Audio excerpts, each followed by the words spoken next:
CSS, CSS इसका full form है cascading styling sheets.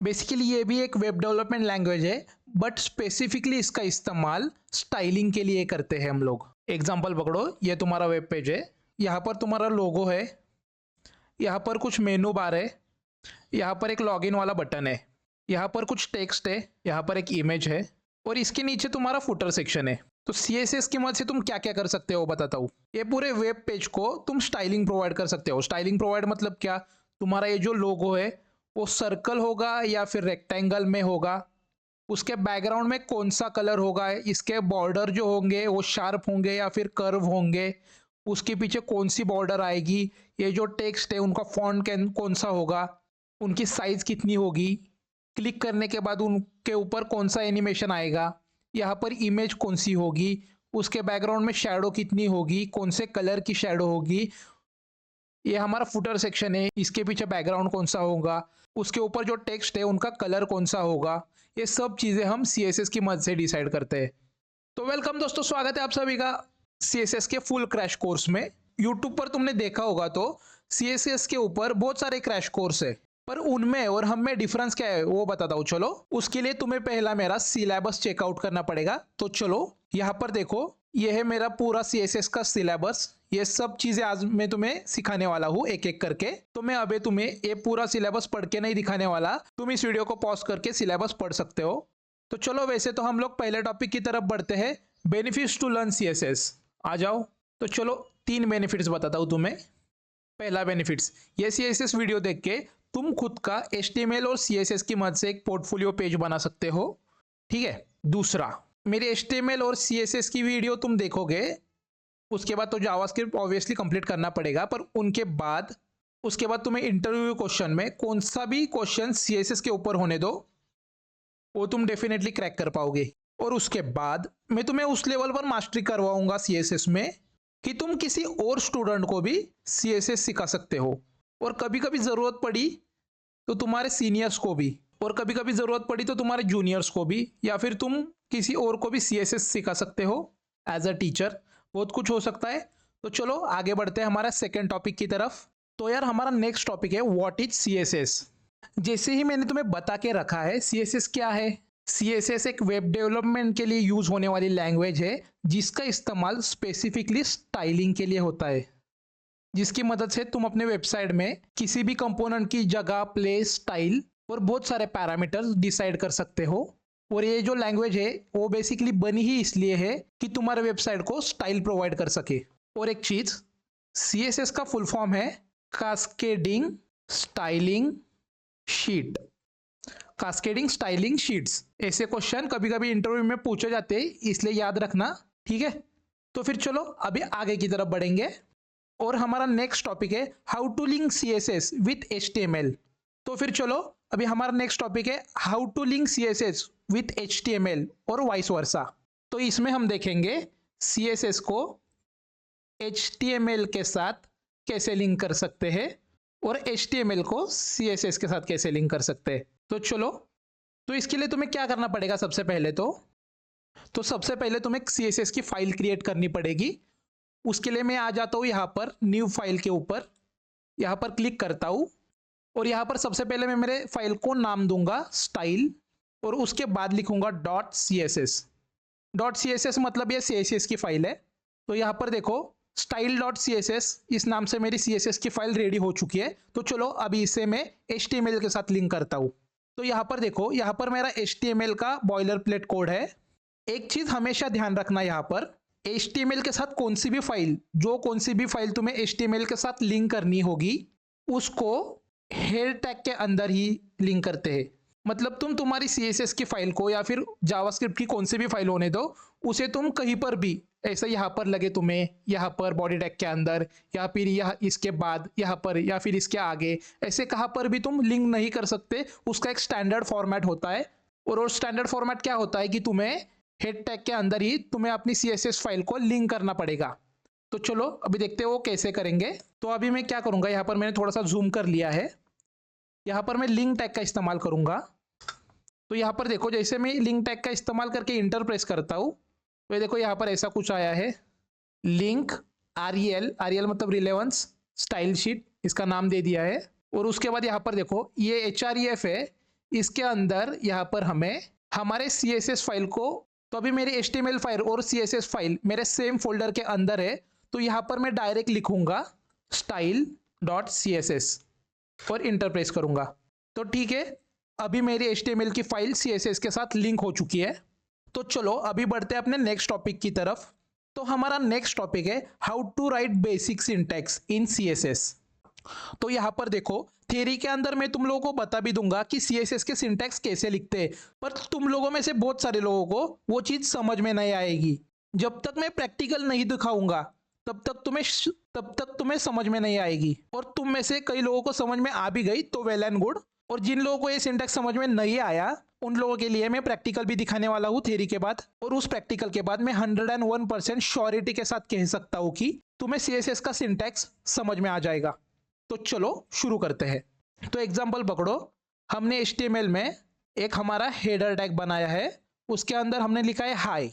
तो अभी हमें क्या करना है, इस हाई को CSS की मदद से इसका कलर चेंज करना है। तो अभी वो कैसे करेंगे, तो CSS के अंदर हम लोग क्या करेंगे, तो सबसे पहले लेंगे हमारा H1 टैग, क्योंकि ये वाला है। उसके बाद कर्ली ब्रैकेट ऐसे बनाएंगे 2, और उसके अंदर लिखेंगे कलर, और जो भी कलर हमें इस हाई को देना है उसकी वैल्यू हम यहाँ पर लिखेंगे। एग्जाम्पल पकड़ो, हमें रेड कलर देना है तो कुछ ऐसे लिखेंगे और यहाँ पर इसे क्लोज कर देंगे।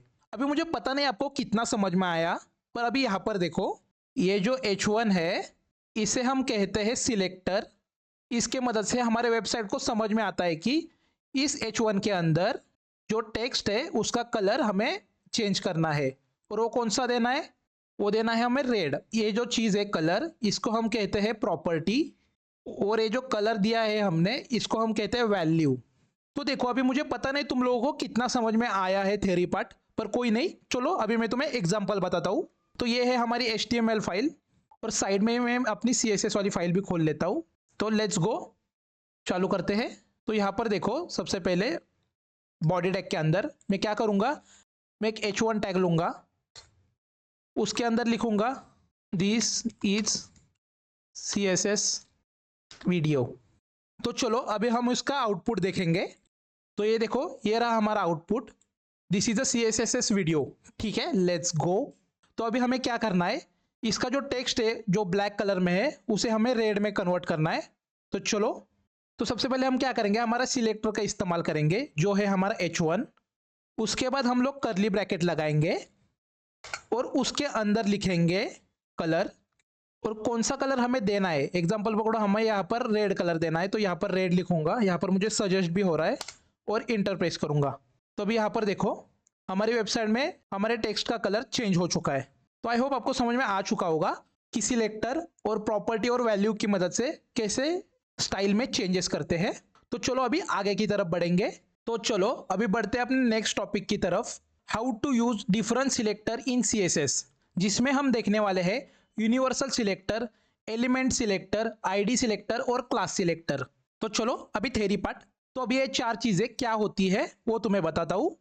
यूनिवर्सल सिलेक्टर की मदद से तुम अपने वेबसाइट पर एक ही बारे में CSS अप्लाई कर सकते हो, मतलब स्पेसिफिक एक कंपोनेंट पर नहीं बल्कि पूरे के पूरे वेब पेज पर CSS अप्लाई होगी। इसके बाद आते हैं एलिमेंटर सिलेक्टर, जिनके अंदर तुम एलिमेंट की मदद से CSS दे सकते हो। एग्जाम्पल पकड़ो, H1 टैग हो गया तुम्हारा, ये एक एलिमेंट है, div tag, paragraph tag, italic, bold और बहुत सारे, मतलब तुम्हारे वेबसाइट पर एलिमेंट की मदद से CSS अप्लाई करना। इसके बाद आता है ID सिलेक्टर। ID सिलेक्टर के अंदर से हम स्पेसिफिक एलिमेंट की ID की मदद से हम उसे CSS देते हैं। मतलब एक एग्जांपल पकड़ो, यहाँ पर 3 H1 टैग है, तो अभी इन तीनों का हमें कलर चेंज करना है, हर एक का अलग अलग कलर होना चाहिए। इन तीनों को अलग अलग तरीके से CSS में आइडेंटिफाई करने के लिए हम ID सिलेक्टर का इस्तेमाल करते हैं।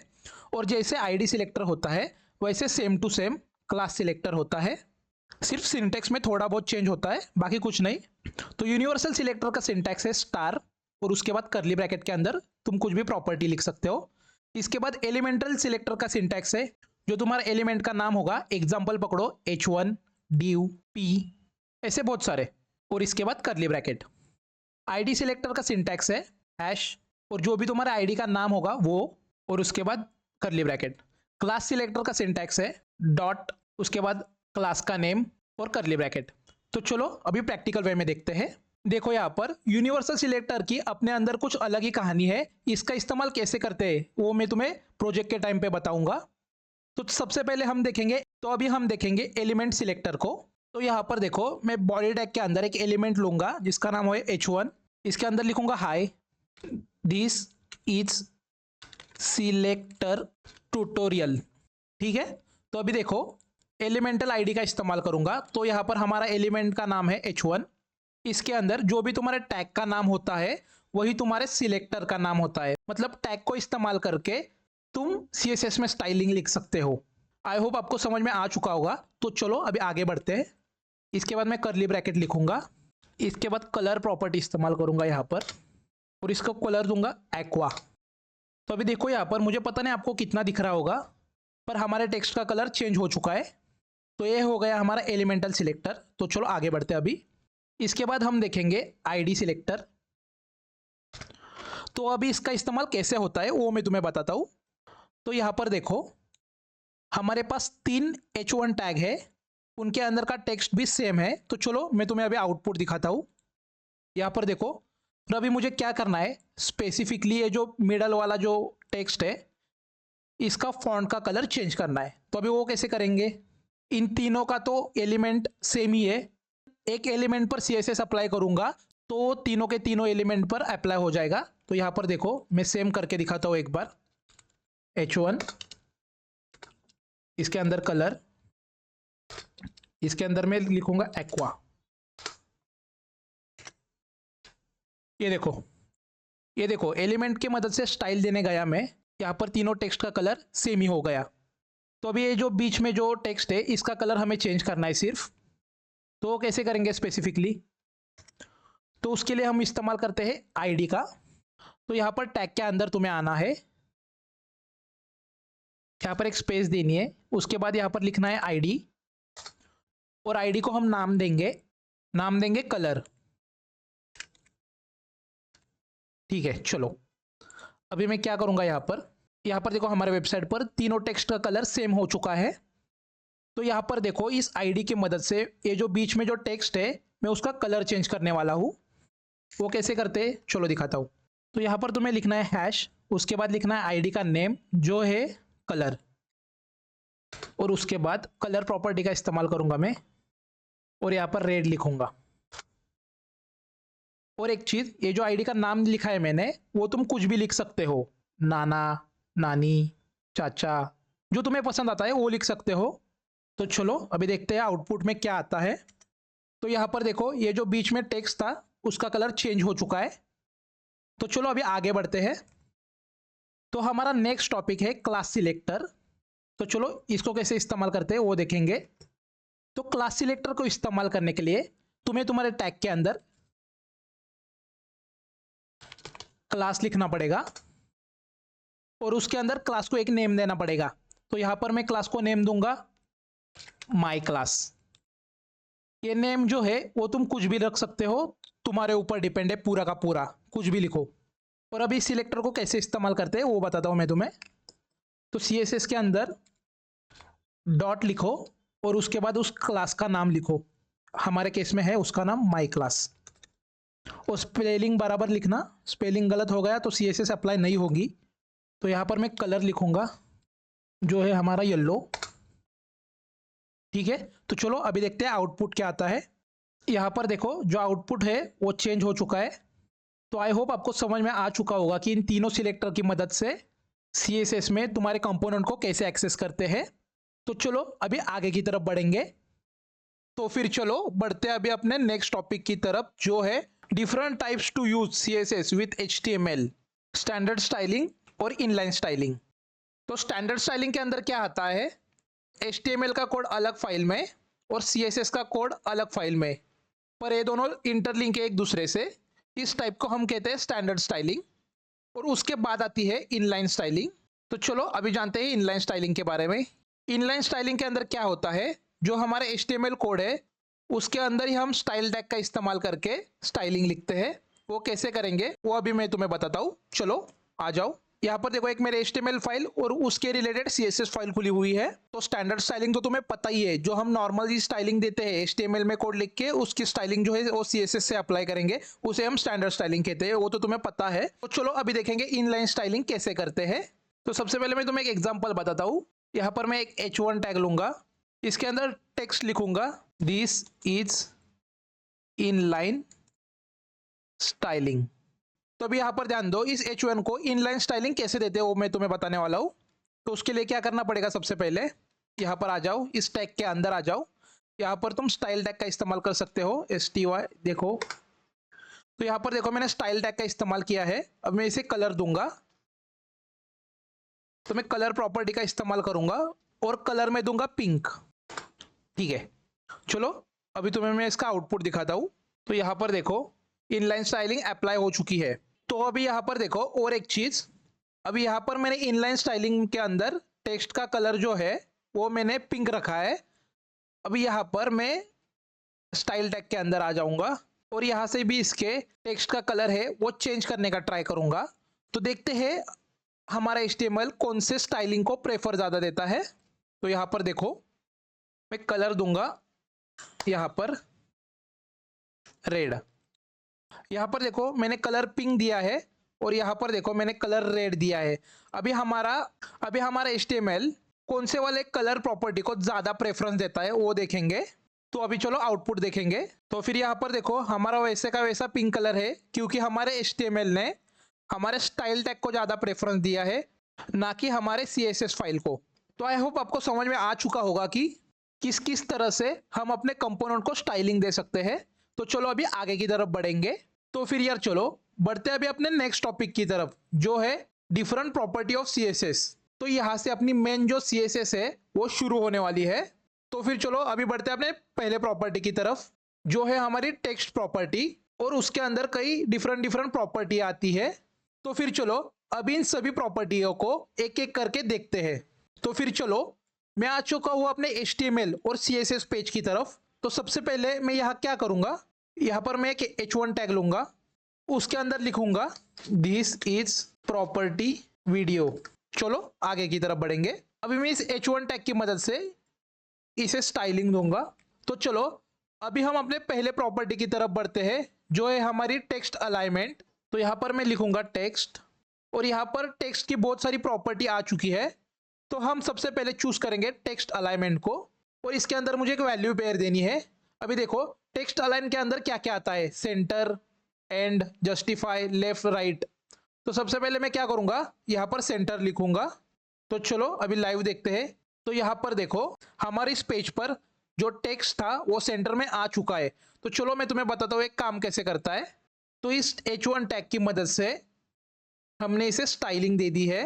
तो अभी हमारा ये H1 एलिमेंट है वो क्या कहता है, जो हमारा टेक्स्ट अलाइन है, जो इसके अंदर जो टेक्स्ट है, जो इस H1 के अंदर जो टेक्स्ट है, उसकी जो टेक्स्ट अलाइनमेंट है उसे सेंटर कर दो। आई होप आपको समझ में आ चुका होगा ये काम कैसे कर रहा है। तो चलो अभी यहाँ पर एक नई वैल्यू डाल के देखेंगे। अभी मैं यहाँ पर राइट लिखता हूँ, तो यहाँ पर हमारा टेक्स्ट देखो राइट में आ चुका है। तो अभी मैं यहाँ पर लेफ्ट लिखूंगा, तो फिर यहाँ पर हमारा टेक्स्ट देखो लेफ्ट में आ चुका है। तो फिर चलो आई होप आपको टेक्स्ट अलाइनमेंट ये प्रॉपर्टी कैसे काम करती है वो समझ में आ चुका होगा। तो चलो अभी आगे की तरफ बढ़ेंगे। हमारी नेक्स्ट प्रॉपर्टी है टेक्स्ट डेकोरेशन। तो चलो मैं सेम ही टेक्स्ट लेता हूँ और इसके अंदर लिखूंगा टेक्स्ट डेकोरेशन, और यहाँ पर मुझे वो वैल्यू देनी है जो मुझे मेरे टेक्स्ट के अंदर डेकोरेशन में चाहिए। इसके अंदर बेसिकली 3 पैरामीटर का इस्तेमाल करते हैं, अंडरलाइन, ओवरलाइन और लाइन थ्रू। तो चलो एक एक करके सभी को देखेंगे। तो सबसे पहले हम देखेंगे अंडरलाइन को। अंडरलाइन की मदद से क्या होगा, ये जो हमारा टेक्स्ट है इसके ऊपर एक अंडरलाइन आ जाएगी। अभी आउटपुट में देखते हैं कैसा आउटपुट आ रहा है। तो यहाँ पर देखो ये जो हमारा टेक्स्ट है इसे अंडरलाइन आ चुकी है। तो चलो आगे की तरफ बढ़ेंगे। अभी मैं लिखूंगा ओवरलाइन। ओवरलाइन ओवरलाइन की मदद से क्या होगा, जो हमारा टेक्स्ट था उसके ऊपर के साइड में लाइन आ जाएगी। तो यहाँ पर देखो आउटपुट में हमारे टेक्स्ट के ऊपर की तरफ लाइन आ चुकी है। तो फिर चलो यार अभी आगे की तरफ बढ़ेंगे, और अभी मैं लिखूंगा लाइन थ्रू। इससे क्या होगा, ये जो हमारा टेक्स्ट है इसके मिडल से एक लाइन पास होगी। तो चलो अभी देखेंगे आउटपुट में क्या आता है। हमारे टेक्स्ट के बीचों बीच से एक लाइन पास हो चुकी है। तो आई होप आपको समझ में आ चुका होगा कि टेक्स्ट डेकोरेशन कैसे इस्तेमाल करते हैं। तो फिर चलो अभी आगे की तरफ बढ़ते हैं और तो फिर चलो अभी नेक्स्ट प्रॉपर्टी की तरफ बढ़ेंगे। तो हमारी नेक्स्ट प्रॉपर्टी है टेक्स्ट वेट। तो चलो इस बार भी मैंने सेम टेक्स्ट लिया है, तो यहाँ पर मैं लिखूंगा फॉन्ट वेट। तो अभी एक चीज, ये जो फॉन्ट वेट है इसके अंदर क्या होता है, ये जो हमारा फॉन्ट है इस फॉन्ट को एक वेट मतलब उसकी एक साइज आ जाती है, मतलब उसकी एक थिकनेस आ जाती है, पर उसकी जो वैल्यू होती है जो तुम यहाँ पर लिखोगे वो जो वैल्यू होती है वो लाई करती है 100 से 900 के बीच में।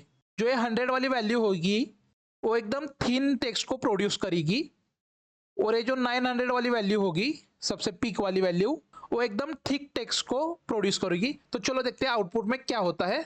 तो मैं क्या करूंगा, मैं यहाँ पर वैल्यू लिखूंगा 100। तो अभी आउटपुट में देखो टेक्स्ट की जो साइज है वो कम हो चुकी है, मतलब जो विड्थ थी टेक्स्ट की वो कम हो चुकी है। तो अभी मैं क्या करूंगा, मैं यहाँ पर 900 लिखूंगा। तो अभी आउटपुट में देखो टेक्स्ट की जो विड्थ है मतलब जो उसकी साइज है, थिकनेस है, वो बढ़ चुकी है। यहाँ पर तुम कुछ इस तरह से भी कर सकते हो, डायरेक्ट लिख सकते हो बोल्ड। वैसे तो हमारा टेक्स्ट बोल्ड में ही है इसलिए तुम्हें कुछ फर्क नहीं दिख रहा, पर मैं यहाँ लिखूंगा लाइटर। जैसे मैं यहाँ पर लिखता हूँ लाइटर, उस टाइम पे मेरा टेक्स्ट देखो एकदम पतला हो चुका है। आई होप आपको फॉन्ट वेट ये प्रॉपर्टी समझ में आ चुकी होगी। तो फिर चलो अभी आगे की तरफ बढ़ते हैं। तो हमारा नेक्स्ट टॉपिक है फॉन्ट फैमिली या फिर टेक्स्ट फैमिली। इसके मदद से क्या होता है, तुम किसी भी टेक्स्ट को जो तुम्हें पसंद आए वो फॉन्ट तुम दे सकते हो। यहाँ पर देखो मैं लिखता हूँ फॉन्ट डैश फैमिली, और यहाँ पर मुझे सजेस्ट हो रहा है डिफरेंट फॉन्ट के स्टाइल्स। मुझे जो भी पसंद आती है मैं यहाँ पर इन्हें वैल्यू के अंदर पेस्ट कर सकता हूँ। मैं गूगल से भी उठा के फॉन्ट ला सकता हूँ और यहाँ पर मुझे कुछ डिफ़ॉल्ट मिल रहे हैं, इनमें से मैं ले सकता हूँ। तो मैं यहाँ पर देखता हूँ, मैं यहाँ पर लूँगा लूसिडा सैंस। तो चलो अभी देखेंगे हमारे टेक्स्ट के फॉन्ट में क्या क्या चेंजेस हुए हैं। तो यहाँ पर देखो मेरा जो टेक्स्ट था उसके फॉन्ट चेंज हो चुके हैं। जो हमारा पहले टेक्स्ट था वो कुछ इस तरह से उसका फॉन्ट था, डिफ़ॉल्ट फॉन्ट, और अभी मैंने उसका जो फॉन्ट चेंज कर दिया है। उसके बाद देखो कैसे हो रहा है, ये देखो जैसे मैंने इसका फॉन्ट स्टाइल चेंज करी है उसके बाद कुछ इस तरह से फॉन्ट आ रहा है। तो फिर फॉन्ट फैमिली के अंदर तुम डिफरेंट फॉन्ट को अप्लाई कर सकते हो अपने वेबसाइट के ऊपर। तो आई होप आपको फॉन्ट फैमिली ये प्रॉपर्टी समझ में आ चुकी होगी। तो फिर चलो आगे की तरफ बढ़ते हैं। तो फिर चलो हमारा नेक्स्ट टॉपिक है टेक्स्ट ट्रांसफॉर्म। तो चलो अभी इसे देखते हैं। तो हमने वही टेक्स्ट लिया है, इसके अंदर मैं लिखूंगा हमारे CSS के अंदर टेक्स्ट ट्रांसफॉर्म। तो यहाँ पर देखो मैंने टेक्स्ट ट्रांसफॉर्म लिख लिया है। तो इस टेक्स्ट ट्रांसफॉर्म के अंदर मैं 4 चीजें दे सकता हूँ, एक अपर केस, एक लोअर केस, एक नन, एक कैपिटलाइज्ड। हर एक के अपने अपने अलग अलग फायदे। तो चलो हर एक एक को अप्लाई करके देखेंगे। सबसे पहले मैं यहाँ पर लिखूंगा अपर केस। तो यहाँ पर देखो मेरा जो पूरा टेक्स्ट था वो पूरा का पूरा अपर केस में कन्वर्ट हो चुका है ऑटोमेटिकली। डिफॉल्ट में ये देखो यहाँ पर मेरा जो टेक्स्ट था वो नॉर्मल टेक्स्ट है, मतलब पहला वर्ड कैपिटल, बाद में बाकी के जितने भी वर्ड है वो सब स्मॉल। आउटपुट में यहाँ देखो सभी के सभी टेक्स्ट मुझे अपर केस में मिल चुकी है। वो किसके वजह से हो रहा है, ये मेरा हो रहा है मेरे इस अपर केस प्रॉपर्टी के वजह से।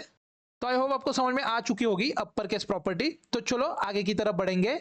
इसके बाद मैं लिखूंगा लोअर केस, और आउटपुट देखो मेरा पूरा का पूरा टेक्स्ट जो है वो लोअर केस में कन्वर्ट हो चुका है, जबकि मेरे जो स्टार्टिंग के वर्ड थे वो कैपिटल थे। तो अभी फिलहाल तो ये सब लोअर केस में कन्वर्ट हो चुके हैं। तो चलो अभी मैं आगे की तरफ बढ़ता हूँ। नेक्स्ट देखेंगे कैपिटलाइज्ड। तो ये देखो कैपिटलाइज से ये जो मेरा पहला कैरेक्टर था मेरे हर एक वर्ड का वो कैपिटल हो चुका है। तो ऐसी चीज़ पॉसिबल होती है हमारे कैपिटलाइज्ड प्रॉपर्टी से। तो आई होप आपको कैपिटलाइज प्रॉपर्टी समझ में आ चुकी होगी। तो फिर चलो अभी आगे की तरफ बढ़ते हैं।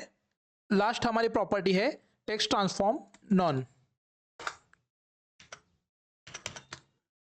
ये देखो यहाँ पर जैसे मैंने नन लिखा उसके बाद यहाँ पर कुछ भी चेंजेस नहीं हुए। ये चेंजेस क्यों नहीं हुए, क्योंकि इस टेक्स्ट के ऊपर डिफॉल्ट में कौन सी प्रॉपर्टी अप्लाई हुई नहीं थी पहले, तो इसकी वजह से कुछ आया नहीं।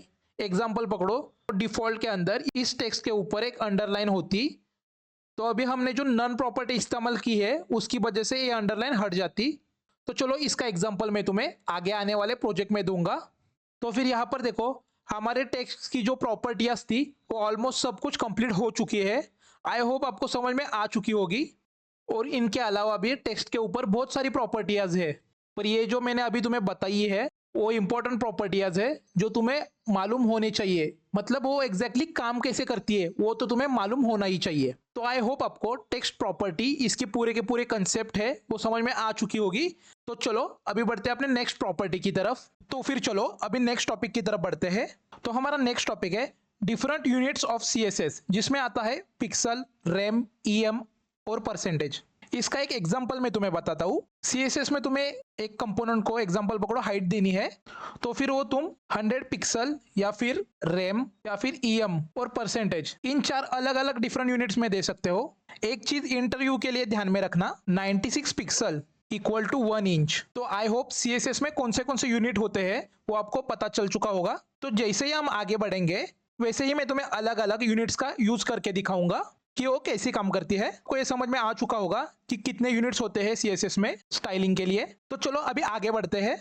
तो हमारा नेक्स्ट टॉपिक है बॉक्स मॉडल इन सीएसएस, जिसके अंदर हमें 2 पैरामीटर्स मिलते हैं, एक तो हाइट और दूसरी विड्थ, जिसकी मदद से हम लोग किसी भी बॉक्स की हाइट और विड्थ डिफाइन कर सकते हैं। तो फिर चलो अभी इन्हें कैसे इस्तेमाल करते हैं वो देखते हैं। तो यहाँ पर देखो मैं मेरे HTML और CSS की फाइल पे आ चुका हूँ। तो यहाँ पर मैं एक div ले लेता हूँ और इसके अंदर हाई लिखता हूँ। तो चलो अभी इसे लाइव करके देखेंगे। तो यहाँ पर देखो कोने में हाई आ चुका है। तो राइट क्लिक करके यहाँ पर इंस्पेक्ट पर जाता हूँ और इस सिलेक्टर ऑप्शन को इस्तेमाल करके यहाँ पर देखो ये जो हमारा हाई है बेसिकली एक रेक्टेंगल के अंदर है। तो अभी हमें क्या करना है, तो अभी हम इस रेक्टेंगल को छोटा या बड़ा करेंगे हमारे हाइट और विड्थ पैरामीटर से। तो चलो देखते हैं। तो इस हाई को यहाँ पर देखो मैं लिखता हूँ div और इसके अंदर मैं लिखूंगा बॉर्डर पैरामीटर। इसके बाद इसे दूंगा 2 पिक्सल। इससे क्या होगा, बॉर्डर पैरामीटर से हमें हमारे div के साइड में एक बॉर्डर मिल जाएगी। तो यहाँ पर देखो मैंने बॉर्डर सॉलिड रखी है, उससे मेरे div को मैं मतलब जो मेरा div का रेक्टेंगल है उसको एक बॉर्डर आ जाएगी। तो यहाँ पर देखो आउटपुट में हमें एक बॉर्डर मिल चुकी है हमारे div के अराउंड। तो चलो अभी हम देखेंगे हाइट और विड्थ पैरामीटर। तो यहाँ पर मैं उस div को हाइट देता हूँ 100 पिक्सल और विड्थ दे देता हूँ 100 पिक्सल। तो चलो आउटपुट में देखो यहाँ पर हमारे इस div को हाइट आ चुकी है 100 पिक्सल और विड्थ आ चुकी है 100 पिक्सल। यहाँ पर देखो बेसिकली हमें एक रेक्टेंगल मिल चुका है। तो आई होप आपको समझ में आ चुका होगा कि हाइट और विड्थ पैरामीटर कैसे इस्तेमाल करते हैं।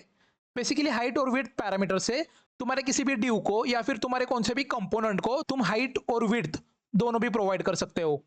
तो चलो अभी आगे की तरफ बढ़ते हैं। तो यहाँ पर देखो हमारा नेक्स्ट टॉपिक है कलर प्रॉपर्टी। इसके मदद से हम लोग ना जो भी टेक्स्ट होगा हमारे div के अंदर या फिर जो हमारे वेबसाइट में टेक्स्ट होगा उसे हम लोग कलर दे सकते हैं। तो चलो उसे कैसे करते हैं वो अभी मैं तुम्हें दिखाता हूँ। तो यहाँ पर देखो मेरे div के अंदर हाई लिखा हुआ है। तो चलो अभी आउटपुट देखेंगे। तो यहाँ पर देखो मेरा div आ रहा है और उसके अंदर टेक्स्ट आ रहा है। तो चलो अभी इस टेक्स्ट का कलर कैसे चेंज करते हैं वो दिखाता हूँ मैं तुम्हें। उसके लिए कलर प्रॉपर्टी होती है। तो चलो कलर प्रॉपर्टी को इस्तेमाल करते हैं, उसके अंदर लिखेंगे रेड। तो यहाँ पर देखो जो मेरा बॉर्डर था और मेरा जो टेक्स्ट था उन दोनों का भी कलर रेड हो चुका है। तो आई होप आपको समझ में आ चुका होगा कि कलर प्रॉपर्टी का इस्तेमाल कैसे करते हैं। तो यहाँ पर देखो कलर प्रॉपर्टी के अंदर हम लोग अपने वेबसाइट में जो टेक्स्ट होता है उस टेक्स्ट को कलर दे सकते हैं। तो अभी वो कैसे देते हैं वो मैं तुम्हें बताता हूँ। सबसे पहले यहाँ पर देखो, यहाँ पर हमारे पास एक टेक्स्ट है जिसमें हाई लिखा है। तो इसका मैं तुम्हें एक आउटपुट दिखा देता हूँ। तो यहाँ पर देखो हमारे वेबसाइट पे हाई लिखा हुआ आ रहा है। तो इस टेक्स्ट का कलर चेंज करने के लिए हमारे पास CSS के अंदर एक कलर नाम से प्रॉपर्टी होती है। उसके अंदर जो भी कलर तुम दोगे, मैं यहाँ पर रेड देता हूँ, वो कलर आ जाएगा उस टेक्स्ट को। तो चलो अभी आउटपुट में देखेंगे कौन सा कलर आ रहा है। तो यहाँ पर देखो मैंने रेड लिखा था और यहाँ पर हमारा टेक्स्ट भी रेड कलर के अंदर कन्वर्ट हो चुका है। तो फिर चलो आई होप आपको कलर प्रॉपर्टी कैसे यूज करते हैं वो समझ में आ चुकी होगी। तो चलो अभी आगे की तरफ बढ़ते हैं। तो दोस्तों हमारे नेक्स्ट प्रॉपर्टी है बैकग्राउंड कलर, जिसके मदद से हम लोग क्या करेंगे, हमारे जो div है या फिर हमारा जो रेक्टेंगल बॉक्स है उसको हम बैकग्राउंड कलर देंगे। तो चलो अभी उसे कैसे करते हैं वो मैं तुम्हें दिखाता हूँ। तो यहाँ पर देखो हमारा यहाँ पर div है, उसके अंदर हाई लिखा हुआ है। तो अभी यहाँ पर क्या करूंगा, बैकग्राउंड कलर नाम से एक प्रॉपर्टी आती है, उसे लूंगा और मुझे बैकग्राउंड में कौन सा कलर देना है उसे चूज करूंगा। अभी मुझे बैकग्राउंड में कलर देना है, एग्जांपल पकड़ो येलो। तो चलो यहाँ पर मैं जो कलर देना है मुझे उसे लिख लेता हूँ। तो चलो अभी देखते हैं आउटपुट क्या आ रहा है। तो यहाँ पर देखो जो मेरी div की साइज थी वो पूरे के पूरे येलो कलर में कन्वर्ट हो चुकी है। तो आई होप आपको समझ में आ चुका होगा कि बैकग्राउंड कलर प्रॉपर्टी कैसे इस्तेमाल करते हैं। तो चलो हमारा नेक्स्ट टॉपिक है कलर सिस्टम। इसके अंदर मैं तुम्हें सिखाने वाला हूँ कि अभी हम बेसिकली क्या कर रहे थे, हमारी इस वेबसाइट पर यहाँ पर एक बॉक्स ले रहे थे और उसको एक स्पेसिफिक रेड, पिंक, येलो ऐसे प्लेन कलर दे रहे थे। अब मैं इसके अंदर मैं तुम्हें सिखाने वाला हूँ तुम्हारे वेबसाइट के अंदर कौन सा भी रेक्टेंगल हो या फिर कौन से भी शेप हो उसको शेड कैसे देते हैं। मतलब तुम्हारी जो वेबसाइट है उसका जो बैकग्राउंड होता है, उस बैकग्राउंड का जो कलर होता है उसे शेड कैसे अप्लाई करते हैं, वो भी अलग अलग कलर में। और कलर को देने के डिफरेंट डिफरेंट टाइप्स होते हैं, वो भी मैं तुम्हें इसमें सिखाने वाला हूँ। तो यहाँ पर देखो हमेशा की तरह मैंने सेम ही हमारा ड्यू ले लिया है। अभी इस ड्यू को मैं एक हाइट दूंगा 100 पिक्सल, एक विड्थ दूंगा 100 पिक्सल और यहाँ पर बैकग्राउंड कलर दूंगा। इसके अंदर मैं ना एक हैशटैग वैल्यू दूंगा और इसके अंदर मैं एक कलर कोड दूंगा। इस बार मैं हमेशा की तरह ऐसा कुछ नहीं लिखूंगा रेड, ऐसा मैं पहले लिखता था ना, ऐसे हार्डकोर करके वैल्यू देता था। अभी ऐसे नहीं करेंगे, इस बार मैं कलर देने के लिए कलर कोड का इस्तेमाल करूंगा। तो चलो अभी मैं क्या करूंगा, मैं यहाँ पर मेरा फिग्मा खोलूंगा। तो यहाँ पर मैं एक रेक्टेंगल ले लूंगा, इसके अंदर फिल में जाके यहाँ से एक कलर पिक कर लेता हूँ। अभी यहाँ पर देखो फिल के अंदर मुझे इस कलर की एक हेक्स वैल्यू मिल रही है। तो मैं अभी क्या करूंगा, इसको कॉपी करूंगा। ठीक है, मैंने कॉपी कर ली है और यहाँ पर आके जो हमारा बैकग्राउंड कलर की जो प्रॉपर्टी थी इसके अंदर मैं इसे पेस्ट कर दूंगा और यहाँ पर मैं एक हैश लगाऊंगा और उसके अंदर जो मेरा कलर कोड था उसे पेस्ट कर दूंगा। तो चलो अभी आउटपुट देखेंगे। तो यहाँ पर देखो जो मेरा बैकग्राउंड कलर था उसका कलर चेंज हो चुका है, वो भी मेरे इस कलर कोड की मदद से। इसका मतलब यही है कि तुम डायरेक्ट हार्डकोर करके वैल्यू भी दे सकते हो या फिर ऐसे कलर कोड के मदद से भी वैल्यू दे सकते हो और इसके अंदर शेड्स भी दे सकते हो तुम अलग अलग टाइप के। वो कैसे करते हो वो मैं तुम्हें बाद में बताऊंगा। तो चलो अभी आगे बढ़ते हैं। तो आई होप आपको ये वीडियो यहाँ तक समझ में आ चुकी होगी कि डिफरेंट डिफरेंट टाइप से कलर को कैसे यूज करते हैं। तो चलो दोस्तों अभी आगे की तरफ बढ़ेंगे। तो अभी हम देखेंगे हमारा नेक्स्ट टॉपिक जो है पैडिंग। तो सबसे पहले पैडिंग क्या होता है वो मैं आपको बताता हूँ। एक एग्जांपल पकड़ो, तुम एक ड्यू लिखते हो, वो तुम्हें आउटपुट में एक ऐसा रेक्टेंगल देता है और इस ड्यू के अंदर तुम जो भी कुछ कंटेंट लिखते हो वो कंटेंट खुद से तुम्हारी इस रेक्टेंगल के अंदर एक स्पेस एक्वायर करता है। ये हो गया तुम्हारा ड्यू और इसके अंदर आ गया तुम्हारा कंटेंट। अभी ध्यान दो, यहाँ पर इन दोनों के बीच में जो गैप है उसे हम कहते हैं पैडिंग। कंटेंट के और तुम्हारे ड्यू के बीच में जो गैप होता है उसे हम कहते हैं पैडिंग। तो चलो मैं तुम्हें अभी डायरेक्ट एग्जांपल देके बताता हूँ। तो यहाँ पर मैं अपने HTML कोड में आ गया हूँ। तो यहाँ पर एक ड्यू लिखता हूँ सबसे पहले, इसके अंदर एक H1 टैग दूंगा और उसके अंदर लिखूंगा हाई। तो फिर चलो अभी आउटपुट की तरफ बढ़ेंगे। तो यहाँ पर देखो हमारा हाई प्रिंट हो चुका है। तो राइट क्लिक करके इंस्पेक्ट में जाएंगे। तो अभी यहाँ पर ध्यान दो, ये जो ब्लू कलर में पार्ट तुम्हें दिख रहा है वो है तुम्हारा कंटेंट वाला पार्ट। ठीक है, ये जो ब्लू पार्ट है वो है कंटेंट वाला पार्ट और ये जो बाकी का पार्ट है ना, ये जो बाकी का पार्ट है ये वाला और ये वाला एरिया, वो है तुम्हारा ड्यू सेक्शन। तो अभी हमें इन दोनों के बीच में जो डिस्टेंस है उसे मेंटेन करने के लिए हम लोग इस्तेमाल करते हैं पैडिंग का। तो चलो मैं तुम्हें अभी डायरेक्ट एग्जांपल देके दिखाता हूँ। तो अभी यहाँ पर देखो मैं इस ड्यू को स्टाइल दूंगा। सबसे पहले मैं इसे बॉर्डर दूंगा 2 पिक्सल सॉलिड। तो फिर चलो अभी इसका आउटपुट देखेंगे। तो यहाँ पर देखो कुछ आउटपुट ऐसा दिख रहा है। इसे हाइट भी दे देता हूँ 100 पिक्सल और विड्थ दे देता हूँ 100 पिक्सल। तो यहाँ पर देखो हमारा रेक्टेंगल आ चुका है। तो अभी यहाँ पर देखो पैडिंग के कुछ पैरामीटर्स है। पैडिंग लेफ्ट, तो चलो सबसे पहले इसे देखेंगे, पैडिंग लेफ्ट। और अभी हमें लेफ्ट कितना चाहिए वो देखेंगे। एग्जाम्पल में यहाँ पर लिखता हूँ 20 पिक्सल। तो चलो अभी आउटपुट देखेंगे। तो यहाँ पर देखो ये हमारी लेफ्ट साइड है और ये हमारी राइट साइड है। तो लेफ्ट साइड से यहाँ पर 20 पिक्सल की पैडिंग मुझे मिल चुकी है। तो यहाँ पर देखो, तो अभी मैं यहाँ पर लेफ्ट से 80 पिक्सल करता हूँ। तो अभी यहाँ पर देखो लेफ्ट से उसका जो डिस्टेंस है वो बढ़ जाएगा। तो यहाँ पर देखो ये जो गैप है ना वो बढ़ चुका है, वो हो चुका है 80 पिक्सल, लेफ्ट से हो चुका है क्योंकि हमने लेफ्ट से पैडिंग दी थी। तो चलो और भी पैरामीटर्स देखेंगे। तो अभी नेक्स्ट देखेंगे पैडिंग राइट। तो यहाँ पर मैं लिखता हूँ पैडिंग राइट और राइट से पैडिंग दूंगा मैं 20 पिक्सल। तो अभी यहाँ पर देखो मुझे राइट से 20 पिक्सल का गैप मिल चुका है। तो चलो अभी हमारे नेक्स्ट प्रॉपर्टी है पैडिंग टॉप। पैडिंग टॉप और टॉप से मैं दूंगा यहाँ पर 90 पिक्सल। तो अभी यहाँ पर देखो जो मेरा आउटपुट था मुझे कैसा मिल चुका है। यहाँ पर देखो टॉप से मुझे यहाँ पर 90 पिक्सल पैडिंग मिल चुकी है। तो चलो अभी नेक्स्ट देखते हैं। तो नेक्स्ट है हमारी पैडिंग बॉटम, मतलब मुझे बॉटम से पैडिंग मिलेगी। यहाँ पर मैं बॉटम से लिखूंगा 40 पिक्सल। तो देखो यहाँ पर तुम्हें कुछ अलग नहीं दिख रहा होगा, क्योंकि यहाँ पर देखो, अब मैं इंस्पेक्ट में जाके दिखा रहा हूँ तुम्हें। तो यहाँ पर देखो मुझे यहाँ पर 40 पिक्सल पैडिंग मिल चुकी है, क्योंकि यहाँ पर भी लिखा है देखो पैडिंग 40 पिक्सल। तो चलो अभी नेक्स्ट प्रॉपर्टी देखेंगे, और मैं लिखूंगा पैडिंग यहाँ पर 50 पिक्सल। तो यहाँ पर देखो इंस्पेक्ट में जाके मैं तुम्हें दिखा रहा हूँ। तो यहाँ पर मुझे पैडिंग 50 पिक्सल मिल चुकी है। इसका मतलब क्या, सिर्फ मैं पैडिंग जब लिखता हूँ तब मुझे चारों डायरेक्शन से पैडिंग मिलती है 50 पिक्सल। इस केस में मैंने कुछ ऐसा स्पेसिफिक नहीं लिखा था कि मुझे लेफ्ट से चाहिए, राइट से चाहिए, टॉप से चाहिए या बॉटम से चाहिए। सिर्फ मैंने पैडिंग लिखा था, इसलिए मुझे चारों डायरेक्शन से पैडिंग 50 पिक्सल मिली। तो यहाँ पर हमारी पैडिंग खत्म हो चुकी है। तो चलो यहाँ पर मैं तुम्हें और एक तरीका दिखाऊंगा जिस टाइप से तुम पैडिंग लिख सकते हो। तो मैं यहाँ पर क्या करूँगा, यहाँ पर मैं 10 पिक्सल लिखूंगा, उसके बाद स्पेस देके यहाँ पर वापस से 20 पिक्सल लिखूंगा, उसके बाद वापस से स्पेस देके यहाँ पर 30 पिक्सल लिखूंगा, और वापस से स्पेस देके यहाँ पर 40 पिक्सल लिखूंगा। तो इससे क्या होगा, ये जो मेरी ड्यू है और इसके अंदर ये जो कंटेंट है, इसके राइट से मतलब यहाँ से चालू होगा, मतलब ये जो 10 आएगा वो 10 मुझे यहाँ पर पैडिंग मिल जाएगी 10 पिक्सल। ये जो 20 है वो मुझे यहाँ से 20 पिक्सल मिल जाएगी। ये जो 30 है वो मुझे यहाँ से 30 पिक्सल मिल जाएगी, और ये जो 40 है वो मुझे यहाँ से मिल जाएगा 40 पिक्सल। तो चलो अभी आउटपुट देखेंगे क्या आता है। तो अभी यहाँ पर देखो मुझे ऊपर से 10 पिक्सल मिली है, यहाँ से 20 पिक्सल, यहाँ से 30 पिक्सल, और यहाँ से 40 पिक्सल। तो आई होप आपको पैडिंग समझ में आ चुकी होगी। तो फिर चलो यार अभी नेक्स्ट टॉपिक की तरफ बढ़ते हैं, जो है हमारा मार्जिन। तो फिर चलो अभी मैं तुम्हें बताता हूँ मार्जिन होता क्या है। एक एग्जांपल पकड़ो, तुम्हारी इस वेबसाइट के अंदर दो कंपोनेंट है, ये एक ड्यू है और ये दूसरा ड्यू है। इसके अंदर कुछ कंटेंट है, इसके अंदर कुछ कंटेंट है।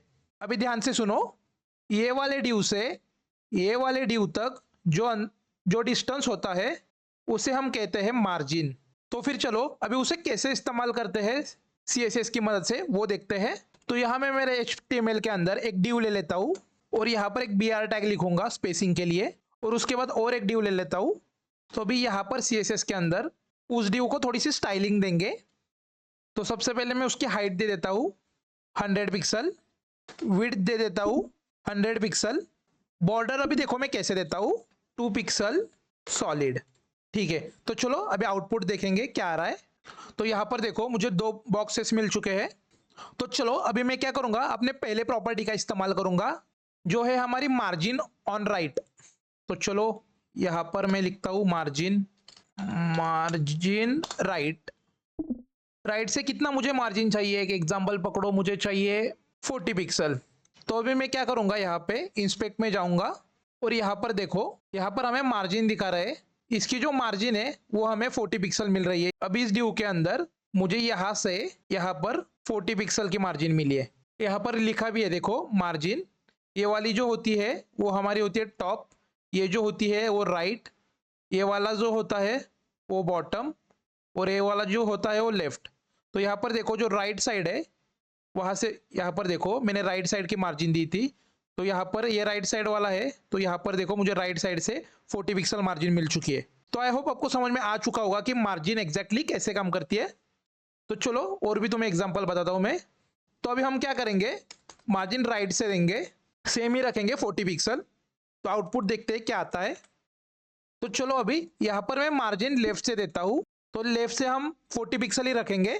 तो चलो अभी आउटपुट देखेंगे क्या आता है। तो यहाँ पर देखो मुझे लेफ्ट से 40 पिक्सल मार्जिन मिल चुकी है। तो यहाँ पर देखो कंपोनेंट थोड़े से शिफ्ट हो चुके हैं। यहाँ पर देखो दोस्तों, यहाँ से इस साइड से मुझे 40 पिक्सल मार्जिन मिल चुकी है। तो चलो आगे बढ़ते हैं। तो अभी हम लेंगे टॉप से 40 पिक्सल। तो यहाँ पर देखो मुझे टॉप से 40 पिक्सल मार्जिन मिल चुकी है, ये दिख रहे हो। यहाँ पर देखो इस टॉप से मुझे 40 पिक्सल मार्जिन मिल चुकी है। तो चलो आगे बढ़ेंगे।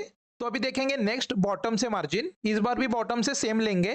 तो यहाँ पर देखो मुझे यहाँ पर बॉटम से मार्जिन मिल चुकी है, यहाँ से मतलब बॉटम से मुझे 40 पिक्सल मिल चुका है। तो आई होप आपको समझ में आ रहा होगा कि मार्जिन कैसे काम कर रही है। तो चलो फटाफट से आगे देखेंगे। तो ठीक है, अभी हमारा नेक्स्ट पॉइंट है सिर्फ मार्जिन। तो यहाँ पर मैं मार्जिन लिखूंगा और यहाँ पर मैं दूंगा 60 पिक्सल, इंटर। तो यहाँ पर देखो मुझे हर साइड से 60 पिक्सल यहाँ पर मार्जिन मिल रही है। तो यहाँ पर देखो मेरी मार्जिन है 60 पिक्सल। मतलब जब मैं लिखता हूँ सिर्फ मार्जिन, उस टाइम पे क्या होता है, मुझे हर एक साइड से, मतलब टॉप बॉटम लेफ्ट राइट हर एक साइड से मुझे 60 पिक्सल मिलती है मार्जिन। अभी और एक चीज तुम्हें बताता हूँ इसमें मैं। तो अभी यहाँ पर देखो ये जो मार्जिन है, तुम इसे कुछ इस तरह से भी दे सकते हो। एग्जाम्पल पकड़ो, 10 पिक्सल, 20 पिक्सल, 30 पिक्सल, 40 पिक्सल। ठीक है, अभी ये एक्चुअली वर्क कैसे करता है वो बताता हूँ। यहाँ पर देखो ये जो हमारा ड्यू है, एक एग्जाम्पल पकड़ो। ये जो पहला 10 पिक्सल है वो क्या करता है, यहाँ पर टॉप साइड से 10 पिक्सल देगा। ये जो सेकेंड होगा ये राइट साइड से मुझे 20 पिक्सल देगा मार्जिन। ये जो थर्ड है 30 पिक्सल, ये देगा मुझे यहाँ से बॉटम से 30 पिक्सल। और ये जो लास्ट वन है 40 पिक्सल, ये मुझे लेफ्ट से देगा 40 पिक्सल मार्जिन। एक्चुअली ये क्लॉकवाइज डायरेक्शन में वर्क करते हैं। इसका इस्तेमाल तुम्हें इंडिविजुअल साइड में मार्जिन देने के लिए होता है। तो चलो अभी देखते हैं आउटपुट में क्या आ रहा है। तो अभी यहाँ पर देखो 10 पिक्सल ये वाला, ये मुझे यहाँ पर ऊपर के साइड से 10 पिक्सल मार्जिन दे रहा है। ये जो है 20 पिक्सल, ये मुझे राइट से यहाँ पर 20 पिक्सल दे रहा है। यहाँ पर देखो ये 30 पिक्सल है, ये मुझे यहाँ से बॉटम से 30 पिक्सल दे रहा है मार्जिन। और ये जो 40 पिक्सल है लास्ट वाला, ये मुझे यहाँ से 40 पिक्सल दे रहा है। तो आई होप आपको समझ में आ चुका होगा कि ये इंडिविजुअल मार्जिन देने की स्टाइल है वो कैसे काम करती है। तो यहाँ पर देखो जब तुम एक्चुअल में वेब डेवलपमेंट करोगे उस टाइम पे तुम्हें सबसे ज्यादा इस्तेमाल होगा ये 3-4 चीजों का। मतलब इसका इस्तेमाल करने के बहुत ही कम चांसेस है, एक्सेप्शन कि तुम किस टाइप के वेब डेवलपमेंट कर रहे हो। और एक चीज यहाँ पर सिर्फ मार्जिन का भी इस्तेमाल होता है। तो आई होप आपको ये टॉपिक समझ में आ चुके होंगे। तो फिर चलो दोस्तों अभी अपने नेक्स्ट टॉपिक की तरफ बढ़ते हैं, जो है हमारी डिस्प्ले प्रॉपर्टीज। उसमें हम देखने वाले हैं inline display property, block display, inline block और नन। तो चलो ये एग्जैक्टली कैसे काम करती है वो अभी मैं तुम्हें बताता हूँ। तो अभी मैं यहाँ पर क्या करूंगा, यहाँ पर मैं 4 ड्यू ले लूंगा। यहाँ पर मेरे पास अभी 4 ड्यू हो गए। अभी इन ड्यू को मैं यहाँ पर CSS से स्टाइलिंग दूंगा। हाइट में दूंगा 100 पिक्सल, विड्थ में दूंगा 100 पिक्सल, बॉर्डर दूंगा 2 पिक्सल सॉलिड। तो चलो अभी आउटपुट देखते हैं क्या आ रहा है। तो यहाँ पर देखो मुझे 4 बॉक्सेस मिल चुके हैं। तो अभी मैं क्या करूंगा, इन्हें ना कलर दे दूंगा। तो अभी मैं यहाँ पर क्या करूंगा, मैं इनलाइन स्टाइलिंग का इस्तेमाल करूंगा। वैसे तो HTML CSS में इनलाइन स्टाइलिंग देना अच्छी प्रैक्टिस नहीं मानी जाती, पर मुझे ऐसा लगता है जब तुम टेलविंड CSS सीखते हो ना, उस टाइम पे तुम्हें कुछ इसी तरीके से स्टाइलिंग देनी पड़ती है। तो वो हो गई आगे की बात। तो चलो अभी के बात पर बढ़ते हैं और देखेंगे इसका आउटपुट क्या आ रहा है। तो यहाँ पर देखो मुझे 4 ड्यू मिल चुके हैं, वो भी अलग अलग कलर से। तो अभी मैं यहाँ पर क्या करूंगा, मैं यहाँ पर लिखूंगा डिस्प्ले इनलाइन। तो चलो अभी आउटपुट में देखते हैं क्या आ रहा है। तो यहाँ पर आउटपुट में देखो मुझे सिर्फ एक लाइन मिल रही है यहाँ पर, बाकी के मेरे सभी जो रेक्टेंगल थे वो गायब हो चुके हैं। तो चलो यहाँ पर मैं इंस्पेक्ट करता हूँ। तो फिर यहाँ पर देखो, तो यहाँ पर देखो जैसे मैं इस लाइन के ऊपर मेरा माउस लेके आ रहा हूँ और ऊपर नीचे कर रहा हूँ, उस टाइम पे मुझे यहाँ पर जो हमारा लास्ट वाला ड्यू था उसका कलर देखो एक्वा, बैकग्राउंड में एक्वा कलर है। जो सेकेंड लास्ट था उसका ग्रीन कलर दिखा रहा है बैकग्राउंड में। जो हमारा ड्यू है सेकेंड नंबर का, उसका बैकग्राउंड येलो है। और यहाँ पर देखो ये जो हमारा पहले नंबर का ड्यू है ना, यहाँ पर उसका कलर देखो रेड है। तो जो हमारे थे यहाँ पर ऐसे रेक्टेंगल वही है। अभी मैंने इसका डिस्प्ले जब इनलाइन किया है उससे क्या हुआ है, इनकी जो पैडिंग और मार्जिन थी ना वो एकदम 0 हो चुकी है। मतलब डिस्प्ले इनलाइन से वही होता है, पैडिंग और मार्जिन है वो ऑटोमेटिकली 0 हो जाती है कंपोनेंट की। तो फिर चलो अभी अपने नेक्स्ट प्रॉपर्टी की तरफ बढ़ते हैं, जो है हमारी डिस्प्ले ब्लॉक। तो चलो यहाँ पर हम डिस्प्ले ब्लॉक करेंगे। तो अभी आउटपुट में क्या आता है वो देखेंगे। यहाँ पर देखो इंस्पेक्ट में जाके मैं तुम्हें दिखाता हूँ। तो यहाँ पर देखो जैसे मैं यहाँ पर डिस्प्ले ब्लॉक करता हूँ उस टाइम पे क्या होता है, तो ये जो हमारा ड्यू है यहाँ पर वो पूरी की पूरी जगह ले रहा है। मतलब यहाँ पर देखो ये हमारा ड्यू है, इसलिए पूरा का पूरा ब्लॉक ले रहा है, मतलब पूरी की पूरी ब्लॉक की जगह ले रहा है। इसलिए हमारा जो दूसरा ब्लॉक था वो नेक्स्ट लाइन में आ रहा है, क्योंकि इस नेक्स्ट लाइन में ये वाला जो ब्लॉक है वो अपनी पूरी की पूरी जगह कवर कर रहा है। ये जो ब्लू कलर में तुम्हें एरिया कवर हुआ दिख रहा है वही तुम्हें बता रहा है कि डिव की जो प्रॉपर्टी है वो ब्लॉक है। हमने जो डिस्प्ले ब्लॉक दिया था ये चारों डिव ने अपना पूरा का पूरा यहाँ पर ब्लॉक कवर कर लिया है। तो चलो अभी आगे बढ़ते हैं। तो यहाँ पर हमारी नेक्स्ट प्रॉपर्टी है इनलाइन ब्लॉक। बेसिकली दोस्तों इनलाइन ब्लॉक से क्या होता है, इनलाइन में हमें मार्जिन नहीं मिलती थी कंपोनेंट के बीच में, मतलब हर एक ड्यू के बीच में, और यहाँ पर हमें मार्जिन मिल रही है, इतना ही फर्क है। तो चलो अभी आगे बढ़ते हैं। अभी देखते हैं डिस्प्ले नन से क्या होता है। तो यहाँ पे नन लिखता हूँ मैं। तो नन से बेसिकली क्या होता है, हमारे सारे के सारे जो ड्यूज थे वो ऑटोमेटिकली गायब हो चुके हैं। तो भी मैं यहाँ पर देखो मैं क्या करूँगा, डिस्प्ले की जो प्रॉपर्टी है उसे मैं नन करूँगा यहाँ से। तो यहाँ पर देखो आउटपुट में हमारे सभी के सभी जो ड्यूज थे वो यहाँ से हट चुके हैं। बेसिकली हमारा जो नन एलिमेंट है वो काम ही यही करता है कि हमारे जो सब एलिमेंट है उन्हें हमारे फ्लोर से रिमूव कर देता है। तो चलो अब यहाँ पर देखो डिस्प्ले नन को हटाऊंगा, वापस से हमें हमारे 4 रेक्टेंगल मिल चुके हैं। तो आई होप आपको समझ में आ चुका होगा कि डिस्प्ले प्रॉपर्टीज काम कैसे करती है। तो चलो अभी बढ़ते हैं अपने नेक्स्ट टॉपिक की तरफ, जो है हमारा जेड इंडेक्स। तो जेड इंडेक्स एग्जैक्टली होता क्या है वो पहले बताता हूँ तुम्हें। जो तुम्हारी मोबाइल या फिर कंप्यूटर स्क्रीन है उसके ऊपर लेयर्स होते हैं। लेयर्स का मतलब क्या, जो इमेज तुम्हें सबसे ऊपर दिख रही होगी उसके पीछे भी एक इमेज हो सकती है और उसके भी पीछे एक इमेज हो सकती है, या फिर इन तीनों के ऊपर के साइड में भी एक इमेज हो सकती है। एक्चुअली ये इमेज है ना, अलग अलग इमेज वो अलग अलग इंडेक्स के ऊपर होती है, और इन इंडेक्स को हम लोग कहते हैं जेड इंडेक्स। बेसिकली ये वर्क कैसे करती है वो बताता हूँ मैं तुम्हें। ये एक्स एक्सिस है और ये जो है वो हमारा वाई एक्सिस है। तो एग्जांपल पकड़ो, तुम यहाँ पर खड़े हो, ये तुम हो, और यहाँ पर 0 है, यहाँ पर +1 2 3 4, यहाँ पर -1 -2 -3 -4, कुछ ऐसे इंडेक्स है। तो यहाँ से जब तुम देखोगे अपनी नज़र डालोगे तो सबसे पहले तुम्हें ये वाली लेयर दिखने वाली है। तो अभी यहाँ पर देखो एक एग्जांपल पकड़ो कि यहाँ पर हर एक नंबर के ऊपर एक एक पेड़ लगा हुआ है। यहाँ पर एक है, यहाँ पर एक है, यहाँ पर एक है, यहाँ पर एक है, यहाँ पर एक है, यहाँ पर एक है, ठीक है। अब यहाँ से तुम जब पेड़ देखोगे तो सबसे पहले तुम्हें कौन सा पेड़ दिखेगा, ये वाला पेड़ जो है हमारे 4th वाले इंडेक्स पर।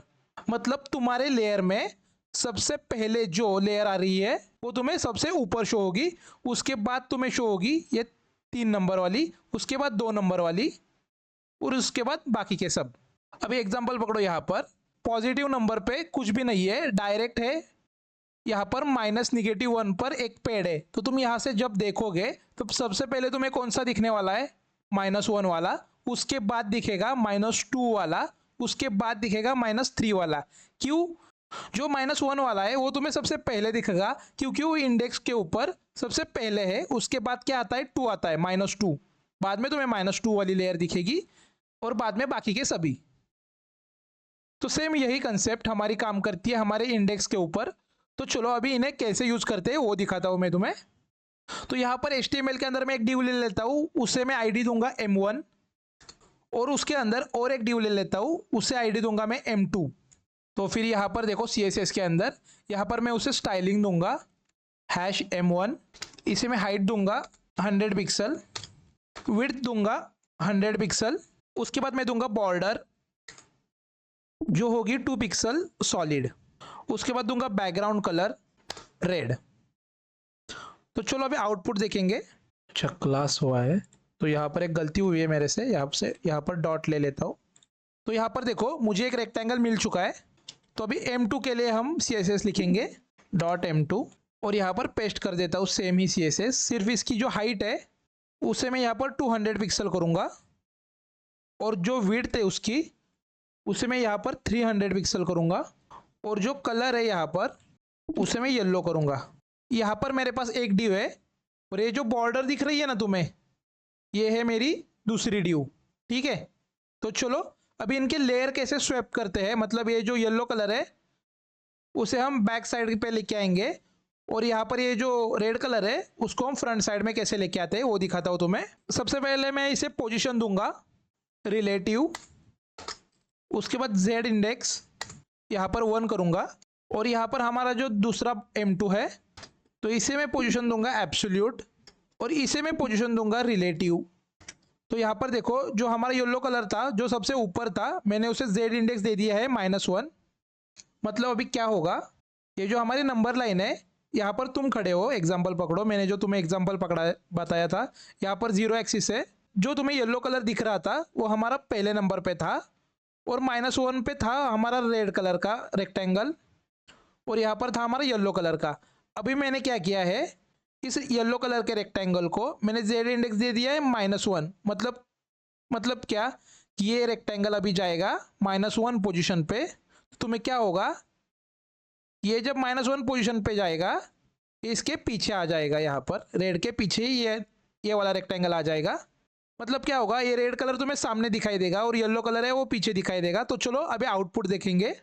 जो हमारा रेड कलर है वो आगे की साइड आ चुका है, और जो येलो कलर है वो पीछे की साइड जा चुका है। तो अभी मैं क्या करूँगा, यहाँ पर वापस से मैं इसका जेड इंडेक्स बदल देता हूँ। मैं इसका जेड इंडेक्स रख देता हूँ 3। तो क्या होगा, देखो येलो कलर आगे आ चुका है और रेड कलर पीछे जा चुका है। अब मैं इसका वापस से जेड इंडेक्स दूंगा -1 या -2 दे देता हूँ। तो यहाँ पर देखो रेड कलर वापस से आगे आ चुका है और येलो कलर पीछे जा चुका है। तो आई होप आपको समझ में आ चुका होगा कि जेड इंडेक्स काम कैसे करता है।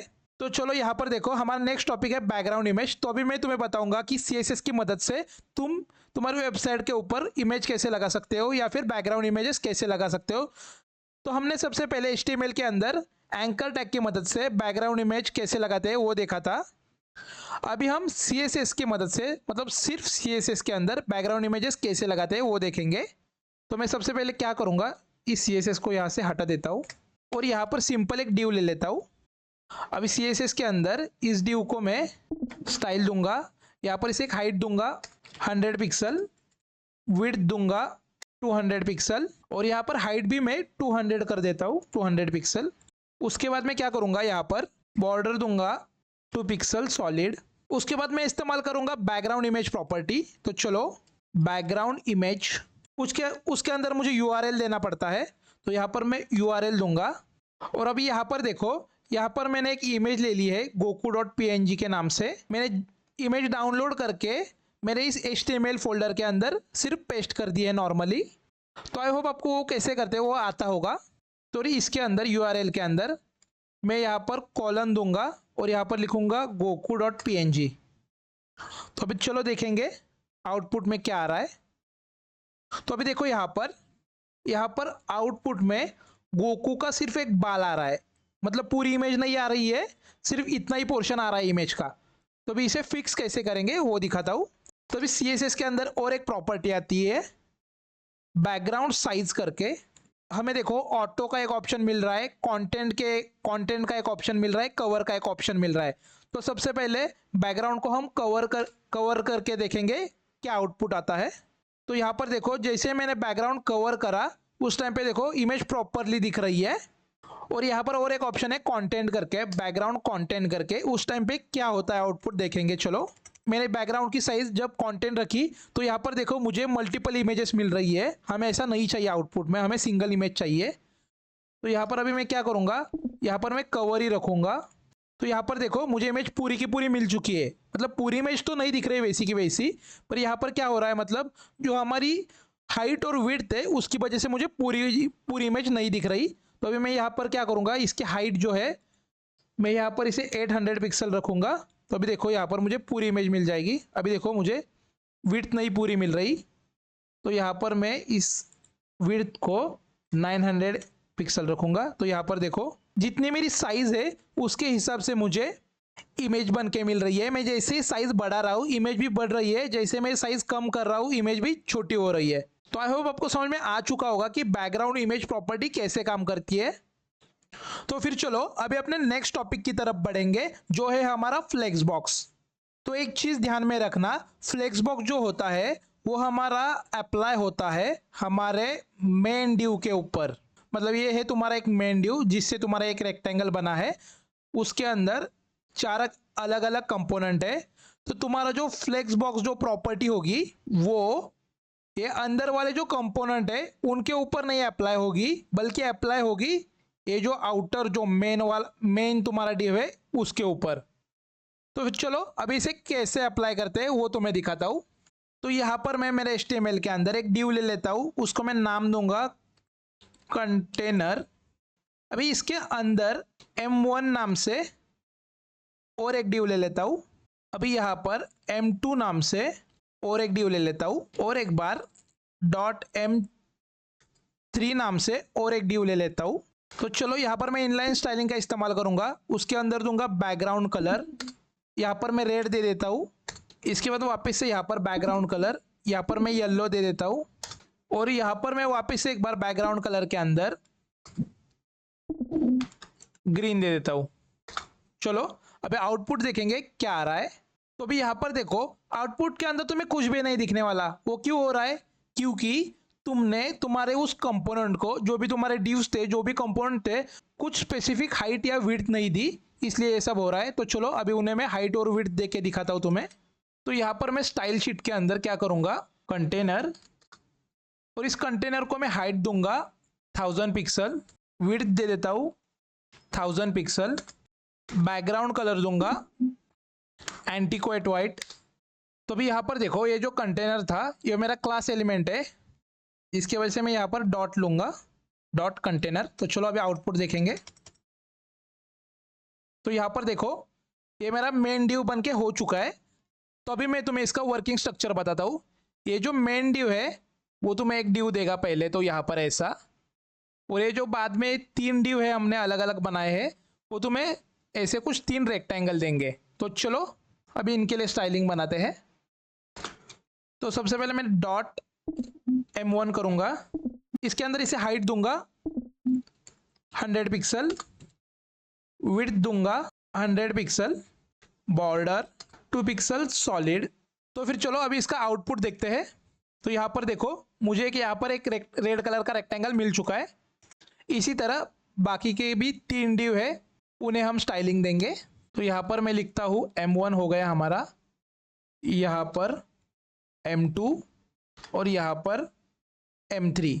यहाँ पर देखो मुझे एक कॉलम के अंदर डिफ़ॉल्ट ये सब मिल चुके हैं। तो चलो अभी मैंने तुम्हें यहाँ पर क्या बोला था, जो हमारी फ्लेक्स प्रॉपर्टी है वो हमेशा मेन डिव के ऊपर अप्लाई होती है। मतलब ये जो अब हमारी फ्लेक्स प्रॉपर्टी हम इस्तेमाल करेंगे अभी, वो हमारी ये जो आउटर जो हमारा मेन डिव है उसके ऊपर अप्लाई करेंगे। मैं तुम्हें प्रैक्टिकल करके दिखाता हूँ। तो यहाँ पर देखो ये जो हमारा मेन कंटेनर था जिसे हमने नाम दिया था कंटेनर करके, उसके ऊपर अभी हम फ्लेक्स बॉक्स अप्लाई करेंगे।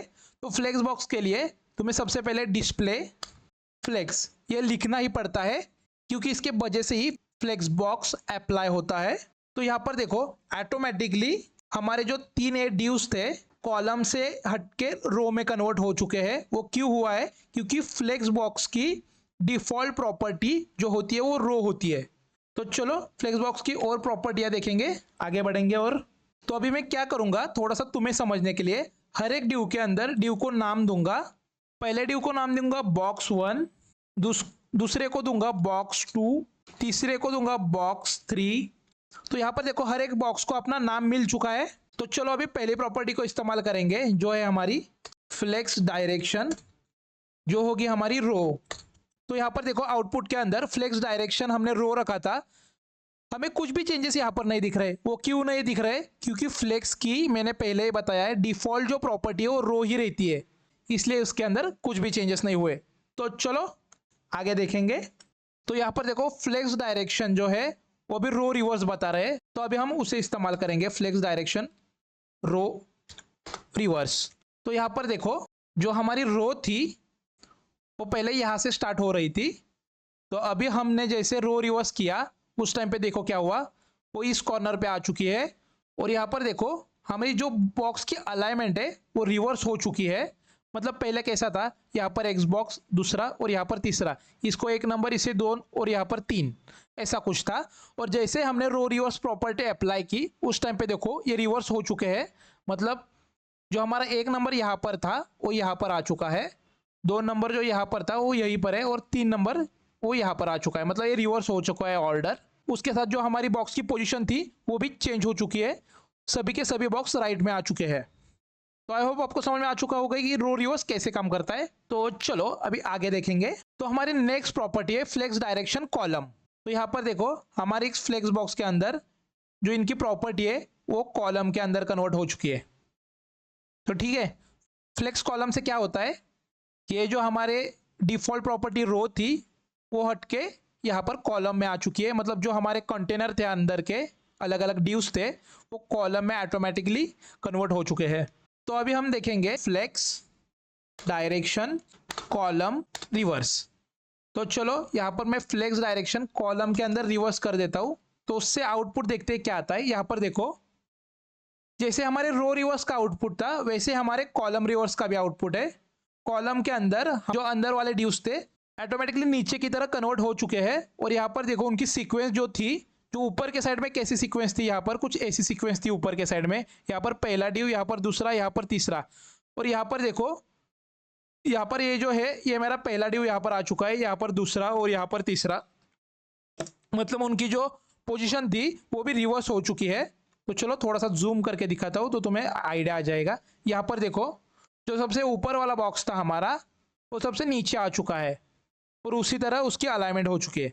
तो अभी हम अपनी नेक्स्ट प्रॉपर्टी की तरफ बढ़ते हैं जो है हमारी जस्टिफाई कंटेंट। और जस्टिफाई कंटेंट के अंदर भी centre, flex start, flex end, space between ऐसे कुछ आ रहे हैं। तो चलो अभी उसे देखेंगे। तो मैं यहाँ पर क्या करूँगा, जस्टिफाई कंटेंट, उसको वैल्यू दूंगा सेंटर। तो जस्टिफाई कंटेंट सेंटर से क्या होगा, जो रो के अंदर तुम्हारा कंटेंट है वो सेंटर में आ जाएगा। तो यहां पर देखो जो इस रो के अंदर तुम्हारा कंटेंट था जो पहले लेफ्ट या राइट पोजीशन पे होता था हॉरिजॉन्टली सेंटर में आ चुका है। अभी इसके अंदर सेंटर और भी ज्यादा प्रॉपर्टी अलग अलग। तो यहाँ पर फ्लेक्स स्टार्ट में जैसे लिखता हूं तो स्टार्टिंग में आ जाएगा यहाँ हमारे ड्यू के अंदर। यहाँ पर देखो वो स्टार्टिंग में आ चुका है। जैसे मैंने फ्लेक्स स्टार्ट लिखा उस टाइम पे जो हमारा अंदर वाला कंटेंट था, मेन ड्यू के अंदर वाला कंटेंट, वो स्टार्टिंग में मतलब हमारे लेफ्ट साइड में आ चुका है। तो चलो अभी नेक्स्ट प्रॉपर्टी देखेंगे, फ्लेक्स एंड। तो यहां पर देखो जो हमारा कंटेंट था और राइट साइड की तरफ शिफ्ट हो चुका है, मतलब एंड की तरफ। तो अभी इसके बाद देखेंगे हम स्पेस बिटवीन। तो यहां पर देखो स्पेस बिटवीन से क्या हुआ, हर एक कंपोनेंट के बीच में हमें इक्वली स्पेस मिल रही है यहाँ पर। तो चलो अभी अपने नेक्स्ट प्रॉपर्टी की तरफ बढ़ेंगे जो है हमारी फ्लेक्स रैप। तो फ्लेक्स रैप के अंदर हम रैप रखेंगे। तो फ्लेक्स रैप के अंदर हम रैप रखेंगे। तो चलो आउटपुट देखते हैं। तो यहाँ पर देखो आउटपुट के अंदर जो फ्लेक्स की जो पोजीशन थी वो रैप हो चुकी है, मतलब यहाँ पर देखो ये जो जगह है वो हटके उसकी साइज इतने ही पोजीशन के अंदर रैप हो चुकी है। और अभी हम देखेंगे रैप रिवर्स। बेसिकली यहाँ पर देखो जैसे मैं रैप रिवर्स करता हूँ उस टाइम पे जो हमारे वो अंदर के ड्यूज थे वो नीचे की तरफ आ चुके हैं, मतलब रिवर्स साइड पे आ चुके हैं। और उनकी पोजीशन देखो, पहले 3 जो कॉलम थे वो उतनी पोजीशन उन्होंने रैप कर ली है अपने अंदर। तो चलो अभी आगे की तरफ बढ़ते हैं। तो यहाँ पर देखो अलाइन आइटम। तो चलो अभी मैं तुम्हें अलाइन आइटम दिखाता हूँ कैसे वर्क करता है। तो यहाँ पर मैं लिखूंगा अलाइन आइटम्स। अलाइन आइटम्स के अंदर हम बहुत सारी प्रॉपर्टियां दे सकते हैं, जैसे कि स्टार्ट, एंड, सेंटर। जैसे हमने जस्टिफाई कंटेंट के अंदर लिखा था वैसे सेम हम अलाइन आइटम के अंदर लिखते हैं। पर अलाइन आइटम बेसिकली क्या काम करता है, जस्टिफाई कंटेंट तुम्हारे कंपोनेंट को हॉरिजॉन्टली मूव करने के लिए मदद करता था, पर अभी अलाइन आइटम जो है वो तुम्हारे कंपोनेंट को वर्टिकली मूव करने के लिए अलाउ करता है। तो चलो अभी उसको देखते हैं। तो यहाँ पर मैं अलाइन आइटम, यहाँ पर मैं सेंटर लिख देता हूँ। तो यहाँ पर देखो अलाइन आइटम की मदद से जो हमारा कंटेंट यहाँ पर था पहले वो यहाँ पर आ चुका है, मतलब वर्टिकली सेंटर में आ चुका है। तो आई होप आपको समझ में आ चुका होगा कि फ्लेक्स बॉक्स कैसे काम करता है। तो फिर चलो अभी बढ़ते हैं अपने नेक्स्ट टॉपिक की तरफ जो है हमारी मीडिया क्यूरी। तो बेसिकली मीडिया क्यूरी का इस्तेमाल होता है तुम्हारी वेबसाइट को रिस्पॉन्सिव बनाने में। रिस्पॉन्सिव बनाने का मतलब ये होता है कि जब तुम अपने वेबसाइट को कंप्यूटर या फिर लैपटॉप खोलते हो उस टाइम पे उसका अलाइनमेंट कैसे होता है और जब तुम उसी सेम वेबसाइट को अपने मोबाइल या फिर टैबलेट में खोलते हो उस टाइम पे उसके कंपोनेंट्स का अलाइनमेंट कैसा होता है वो डिसाइड होता है अपना मीडिया क्यूरी से। तो चलो अभी इसे कैसे बनाते हैं इसका एक छोटा सा डेमो मैं तुम्हें दिखाता हूँ। तो यहाँ पर मैं क्या करूँगा, अपने बॉडी टैग के अंदर एक ड्यू ले लूँगा। तो अभी यहाँ पर स्टाइल के अंदर इस ड्यू को मैं स्टाइल दूंगा, इसे मैं हाइट दूंगा 200 पिक्सल, विड्थ दूंगा 200 पिक्सल, बॉर्डर दूंगा 2 पिक्सल सॉलिड। तो चलो अभी इसका आउटपुट देखेंगे। रुको रुको रुको, अभी मैं यहाँ पर क्या करूँगा, बैकग्राउंड कलर दूंगा। सबसे पहले इसे बैकग्राउंड यहाँ पर कलर दूंगा येलो, ठीक है। तो चलो अभी जाके आउटपुट देखेंगे। तो यहाँ से मैं गो लाइव कर देता हूँ। तो यहाँ पर मुझे आउटपुट में मेरा रेक्टेंगल मिल चुका है येलो कलर का। तो अभी इसे रिस्पॉन्सिव कैसे करते हैं वो सिखाता हूँ तुम्हें। रिस्पॉन्सिव बनाने के लिए तुम्हें क्या करना पड़ता है, सबसे पहले लिखना पड़ता है @, उसके बाद लिखना पड़ता है मीडिया। अभी इसके बाद तुम्हें कौन सी साइड रिस्पॉन्सिव करनी है वो बतानी पड़ेगी। विड्थ को रिस्पॉन्सिव करना है या फिर हाइट को रिस्पॉन्सिव करना है। इसका मतलब क्या, जब तुम्हारी विड्थ चेंज होगी तब तुम्हारे कंपोनेंट्स चेंज होंगे या फिर तुम्हारी हाइट चेंज होंगी उस टाइम पे तुम्हारे कंपोनेंट चेंज होंगे, वो बताना पड़ता है मीडिया के बाद। तो चलो मोस्टली तो वेबसाइट, ज़्यादातर वेबसाइट विड्थ के ऊपर चेंज होती है। और कितने विड्थ के बाद मुझे चेंजेस चाहिए, एग्जांपल पकड़ो, मुझे चाहिए 700 पिक्सल के बाद चेंजेस अपने वेबसाइट पे। तो यहाँ पर मैं 700 पिक्सल लिखूंगा और उसके बाद यहाँ पर मैं लिखूंगा कर्ली ब्रैकेट और उसके अंदर लिखूंगा कौन से कंपोनेंट में मुझे चेंजेस चाहिए। तो अभी यहाँ पर देखो, यहाँ पर मैंने क्या किया, यहाँ पर सबसे पहले @मीडिया क्यूरी से हम रिस्पॉन्सिव बना सकते हैं, इसलिए इसे तो लिखना पड़ेगा। उसके बाद ब्रैकेट के अंदर यहाँ पर कौन से साइड को चेंज होने के बाद हमें रिस्पॉन्सिव होना चाहिए वो यहाँ पर लिखेंगे। यहाँ पर विड्थ के जगह पे हम हाइट भी लिख सकते हैं, पर मोस्टली तो विड्थ का इस्तेमाल होता है, इसलिए मैं भी विड्थ का इस्तेमाल करके तुम्हें दिखा रहा हूँ। और उसके बाद यहाँ पर वो वैल्यू आएगी, मतलब उस वैल्यू के ऊपर पहुंचने के बाद तुम्हारी वेबसाइट रिस्पॉन्सिव होगी। अभी क्या चेंजेस दिखाएंगी वो चेंजेस हम लिखेंगे आगे इस कर्ली ब्रैकेट के अंदर। यहाँ पर हम कर्ली ब्रैकेट लिखेंगे और यहाँ पर मैं लिखूंगा ड्यू। और अभी इस ड्यू के अंदर मैं वो चीज़ें लिखूंगा कि मुझे कौन सी चीज़ें रिस्पॉन्सिव बनानी है। मतलब एग्जांपल पकड़ो, यहाँ पर जो हमारा रेक्टेंगल था पहले हमारे वेबसाइट पे उसका कलर येलो था, उसका मतलब बैकग्राउंड कलर येलो था। अभी मैं क्या करूँगा, उसका बैकग्राउंड कलर रेड करूँगा। तो इससे क्या होगा, जब मेरी वेबसाइट 700 पिक्सल के ऊपर पहुंचेगी उस टाइम पे एग्जैक्टली 700 पर उसका बैकग्राउंड कलर चेंज होके रेड होगा, मतलब येलो से चेंज होके रेड होगा। तो चलो अभी आउटपुट देखेंगे क्या आता है। तो अभी यहाँ पर देखो, यहाँ पर पहले से मेरे वेबसाइट का जो ड्यू है उसका कलर येलो है। तो यहाँ पर देखो, यहाँ से मैं डायरेक्ट ऐसे कम ज़्यादा करके मैं मेरे वेबसाइट की साइज कम ज़्यादा कर सकता हूँ। मैं मेरे पिक्सल सेट करूँगा 700 विड्थ। तो उसके बाद देखो ऑटोमेटिकली मेरे वेबसाइट का जो रेक्टेंगल था उसका कलर चेंज हो चुका है, क्योंकि एग्जैक्टली मैं 700 पिक्सल के ऊपर हूँ इसीलिए। तो आई होप आपको समझ में आ रहा होगा कि मीडिया क्यूरी कैसे काम करती है। तो चलो अभी मैं तुम्हें और एक एग्जांपल बताता हूँ। तो चलो अभी मैं तुम्हें बताऊंगा मिनिमम विड्थ और मैक्सिमम विड्थ को कैसे अप्लाई करते हैं। तो सबसे पहले यहाँ पर मैं लिखूंगा हमारा सेम टू सेम सिंटैक्स वैसे ही रहेगा। यहाँ पर मैं लिखूंगा मिनिमम डैश विड्थ। तो अभी इस मिनिमम विड्थ के अंदर क्या होता है मैं तुम्हें बताता हूँ। मतलब ये जो तुम्हारी वेबसाइट है वो जब तक उसकी मिनिमम विड्थ 700 पिक्सल तक रहेगी उस टाइम तक तुम्हारा कलर जो रहेगा वो रेड रहेगा, और जैसे ही 700 पिक्सल से ऊपर जाएगी उसका कलर चेंज होके येलो हो जाएगा। समझ में आ रहा है कुछ? तो चलो अभी बढ़ते हैं अपने नेक्स्ट टॉपिक की तरफ। तो यहाँ पर मैं क्या करूँगा, मिनिमम विड्थ और अभी तुम्हें मैक्सिमम विड्थ के बारे में बताऊंगा मैं। यहाँ पर मैं क्या लिखूंगा, मिनिमम विड्थ एंड वापिस से यहाँ पर ब्रैकेट दूंगा, उसके अंदर लिखूंगा मैक्सिमम डैश विड्थ और उसे लिखूंगा मैं 900 पिक्सल। हमारी मिनिमम विड्थ क्या थी कि जब तुम्हारी वेबसाइट की विड्थ 700 पिक्सल से कम होगी उस टाइम पे उसका कलर रेड से चेंज होके येलो हो जाएगा। मतलब सबसे पहले रेड कलर है, पर जब तुम्हारी विड्थ 700 पिक्सल से नीचे चली जाएगी उस टाइम पे कलर चेंज होकर येलो होगा। और अभी क्या होगा, यहाँ पर और उसके साथ होगा मैक्सिमम विड्थ हमारी 900 पिक्सल है, मतलब 900 पिक्सल के बाद मतलब 700 से 900 तक तुम्हारा कलर जो है वो रेड होगा, और 900 के बाद कलर चेंज होगा येलो, और 700 के बाद यहाँ पर हमारा कलर चेंज होगा येलो। मतलब 900 से ऊपर जाएगी तब हमारा कलर चेंज होगा येलो, और 700 से नीचे चली जाएगी तब हमारा कलर चेंज होगा येलो, क्योंकि उसमें मिनिमम है इसलिए इससे कम होगा तो कलर चेंज हो जाएगा येलो। और यहाँ पर मैक्सिमम विड्थ है इसलिए 900 से ज़्यादा हो गया तो वापस से कलर चेंज होगा येलो, पर इन दोनों के बीच में हमारा डिफॉल्ट कलर जो होगा वो रेड रहेगा। तो चलो अभी देखते हैं आउटपुट में क्या आ रहा है।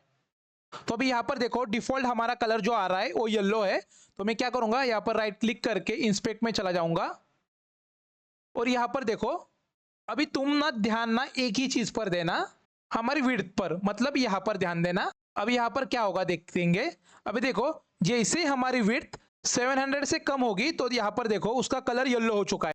अभी मैं जैसे 700 और उससे ऊपर करता हूँ उस टाइम पे कलर रेड हो जाएगा। यहाँ पर देखो अभी जैसे मैं 700 कर रहा हूँ उस टाइम पे कलर रेड है। अभी देखो जैसे मैं 900 से ऊपर लेके जाऊंगा, मतलब मैक्सिमम विड्थ हमारे 900 है, उससे ऊपर लेके जाऊंगा उस टाइम पे कलर चेंज हो गया येलो। और अभी मैं 700 से नीचे लेके आऊंगा उस टाइम पे कलर देखो, अभी देखो 700 से नीचे लेके आऊंगा, यहाँ पर देखो 700 से नीचे कलर हो रहा है येलो। तो आई होप आपको मीडिया क्यूरी कैसे काम करती है वो पता चल चुका होगा। तो चलो यार अभी आगे की तरफ बढ़ते हैं। तो हमारा नेक्स्ट टॉपिक है ट्रांजिशंस। तो चलो अभी देखते हैं ट्रांजिशन क्या होता है। तो सबसे पहले मैं क्या करूंगा, मेरे HTML फाइल के अंदर यहाँ पर मैं एक डिव ले लेता हूँ। अभी CSS के अंदर उसे स्टाइल दूंगा, इस डिव को एक हाइट दूंगा 100 पिक्सल, एक विड्थ दूंगा 100 पिक्सल, बॉर्डर 2 पिक्सल सॉलिड। इसके बाद इसे एक बैकग्राउंड कलर दूंगा जो होगा हमारा येलो। तो देखो बहुत सारे लोगों ने बहुत सारी चीजें तुम्हें बताई होगी एनिमेशन के बारे में, ट्रांजिशंस। तो फिर चलो अभी मैं तुम्हें एक प्रॉपर्टी के बारे में बताता हूँ जिसका नाम है हॉवर। इससे क्या होता है, एक एग्जांपल पकड़ो। यहाँ पर तुम्हारा रेक्टेंगल है जिसका कलर रेड है अभी फिलहाल तो, और जब तुम उसके ऊपर तुम्हारा माउस लेके जाओगे उस टाइम पे उसके अंदर कुछ चेंजेस हो गए। एग्जांपल पकड़ो, इस रेड कलर का कन्वर्ट होके येलो कलर हो जाएगा, ऐसे कुछ अलग अलग बदलाव होंगे। यहाँ पर देखो ट्रांजिशन बेसिकली क्या होते हैं, दो स्टेट्स होते हैं, मतलब एक एक्टिव स्टेट और एक सेट स्टेट्स। मतलब यहाँ पर रेड कलर है इस रेक्टेंगल को, इस रेक्टेंगल को येलो कलर है।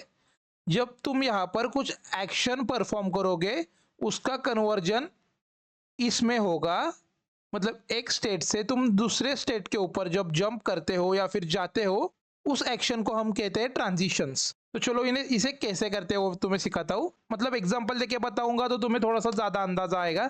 इस ड्यू के ऊपर मैं हावर प्रॉपर्टी का इस्तेमाल करूंगा। वो कैसे करूंगा, यहाँ पर पहले मैं ड्यू लिखूंगा, उसके बाद एक डबल डॉट दूंगा, इसके बाद लिखूंगा यहाँ पर हावर, और हावर होने के बाद क्या चेंजेस आने चाहिए ये मुझे इसके अंदर लिखने होंगे। अभी हावर होने के बाद क्या होना चाहिए, मुझे चाहिए इसका बैकग्राउंड कलर जो है वो येलो से रेड में कन्वर्ट हो जाए। हावर का मतलब क्या बोला था मैंने, कि जब मैं अपना माउस लेके आऊंगा इसके ऊपर उस टाइम पे उसका कलर चेंज होना चाहिए रेड में। ठीक है, तो चलो ऐसा होता या नहीं देखते हैं। तो यहाँ पर देखो ये है हमारा रेक्टेंगल और ये है मेरा माउस। तो इस माउस को अभी मैं इस रेक्टेंगल के ऊपर लेके जाऊंगा और देखते हैं उसका कलर चेंज हो रहा है या नहीं।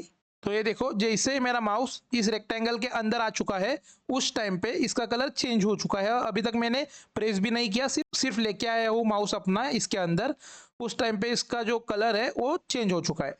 और जैसे मैं हटाऊंगा ये नॉर्मल स्टेट में आ चुका है। इसे हम कहते हैं हावर स्टेट। हावर की तरह और एक प्रॉपर्टी है जिसको हम कहते हैं एक्शन।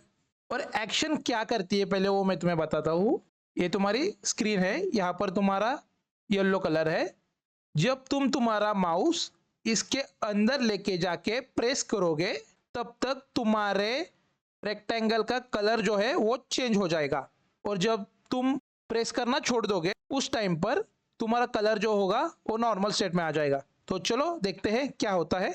एक्शन के अंदर मुझे क्या चाहिए, बैकग्राउंड कलर जो है वो मेरा पर्पल होना चाहिए। ठीक है, चलो अभी देखेंगे। यहाँ पर देखो नॉर्मली मेरा येलो कलर था, और जब मैं माउस इसके अंदर लेके जाता हूँ तब उसका कलर रेड हो रहा है। अभी सिर्फ मैं इसके अंदर माउस लेके आया हूँ, और जब मैं क्या करूँगा, इसके अंदर जाके प्रेस करूँगा, तो देखो अभी मैंने होल्ड करके रखा है, इसका कलर जो है वो चेंज हो चुका है। और अभी जैसे मैं माउस अपना लीव करूँगा, उस टाइम पे देखो नॉर्मल स्टेट में आ गया। वापस से प्रेस करता हूँ, वापस से लीव कर रहा हूँ, वापस से प्रेस कर रहा हूँ, वापस से लीव कर रहा हूँ, वापस से प्रेस कर रहा हूँ, वापस से लीव कर रहा हूँ।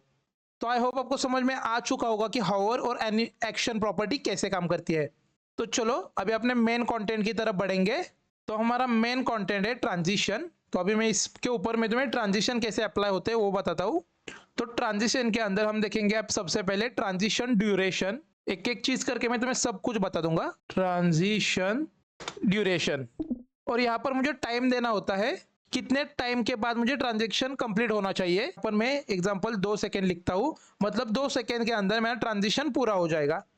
तो यहाँ पर देखो अभी यहाँ पर मेरा माउस है, और माउस में जैसे यहाँ पर इस रेक्टेंगल के अंदर लेके जाता था पहले, तब मेरा इंस्टेंटली कलर चेंज होता था। अभी कैसे होगा कि 2 सेकेंड का टाइम लेगा कंप्लीट होने में। यहाँ पर देखो, अभी देखो यहाँ पर जैसे मैं इसके अंदर माउस लेके जा रहा हूँ, धीरे धीरे कलर चेंज हो रहा है। यहाँ पर देखो धीरे धीरे येलो कलर आ रहा है, इंस्टेंटली कुछ काम नहीं हो रहा, धीरे धीरे हो रहा है देखो। और थोड़ा सा क्लियरिटी के लिए तो मैं यहाँ पर मैं ट्रांजिशन है वो 4 सेकेंड करता हूँ। तो यहाँ पर देखो अभी ट्रांजिशन देखो कितने धीरे धीरे होगा।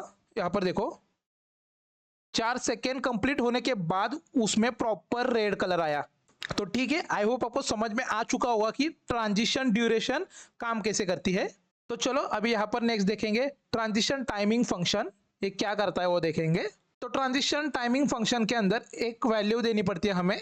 तो यहाँ पर मैं एक वैल्यू देता हूँ स्टेप्स, और इस ब्रैकेट के अंदर हमें नंबर ऑफ स्टेप्स बताने पड़ते हैं कि कितने स्टेप्स के बाद हमें ट्रांजिशन कंप्लीट होना चाहिए। तो यहाँ पर मैं लिखता हूँ 5। तो देखते हैं अभी यहाँ पर देखो, अभी देखो येलो के ऊपर जैसे मैं माउस लेके जा रहा हूँ, तो यहाँ पर देखो इस ट्रांजेक्शन टाइमिंग फंक्शन के वजह से हमारा जो काम है वो स्टेप में कंप्लीट होता है। तो स्टेप के अलावा इसके अंदर और भी प्रॉपर्टियां है, जैसे कि ईज इन, ठीक है। यहाँ पर देखो टाइमिंग में थोड़ा सा स्लाइटली फर्क आ रहा है। तो चलो अभी अपने नेक्स्ट प्रॉपर्टी की तरफ बढ़ते हैं, ट्रांजिशन डिले। ट्रांजिशन डिले, इसके अंदर मुझे टाइमिंग देनी पड़ती है, कितने डिले होने के बाद तुम्हारा ट्रांजिशन चालू होना चाहिए। तो यहाँ पर मैं 2 सेकेंड्स लिखता हूँ, वो स्टार्ट होगा एग्जैक्टली। तो यहाँ पर देखो अब पहले क्या होता था कि स्टेप्स में काम होता था, मतलब थोड़ा थोड़ा मतलब स्टेप के अंदर या फिर इंस्टेंटली काम होता था।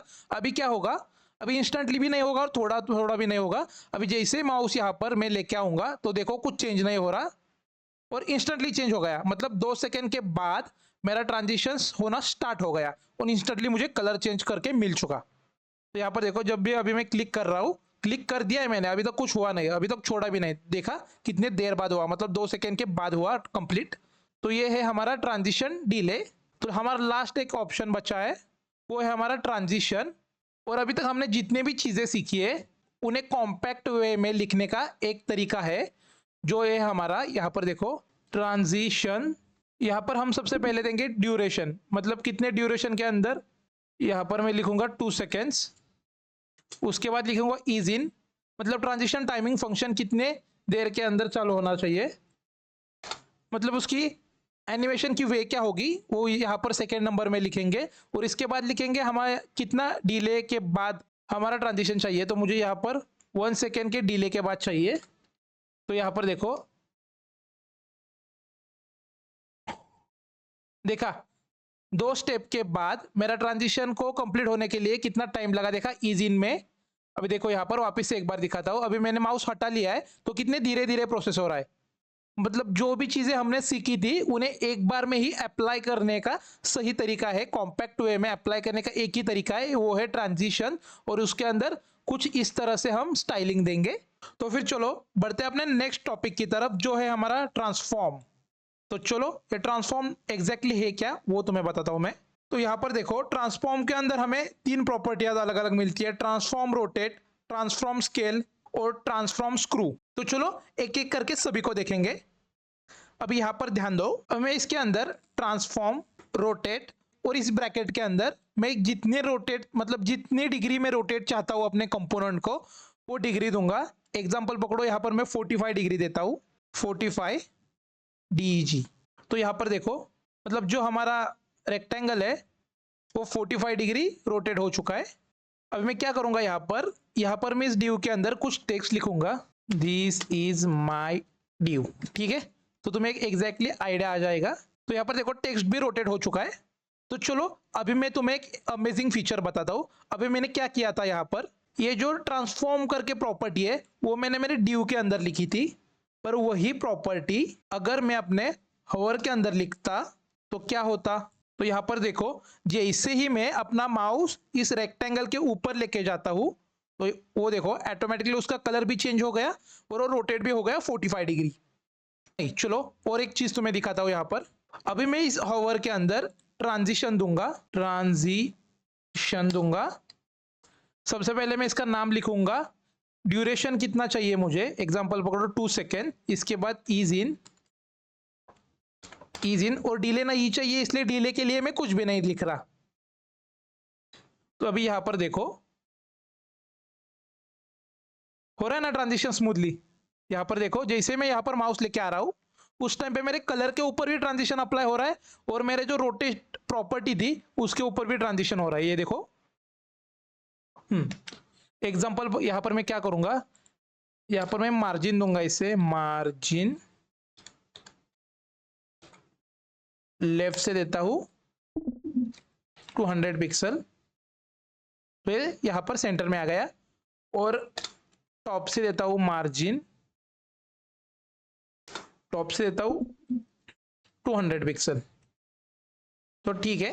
अभी यहां पर देखो जैसे मैं इसके ऊपर माउस लेके आ रहा हूं ऑटोमेटिकली वो 45 डिग्री टिल्ट हो रहा है, पर खुद से टाइमिंग ले रहा है थोड़ा बहुत। तो चलो अभी नेक्स्ट टॉपिक की तरफ बढ़ते हैं, ट्रांसफॉर्म स्केल। तो चलो ये स्केल क्या करता है पहले वो तुम्हें बताता हूं मैं।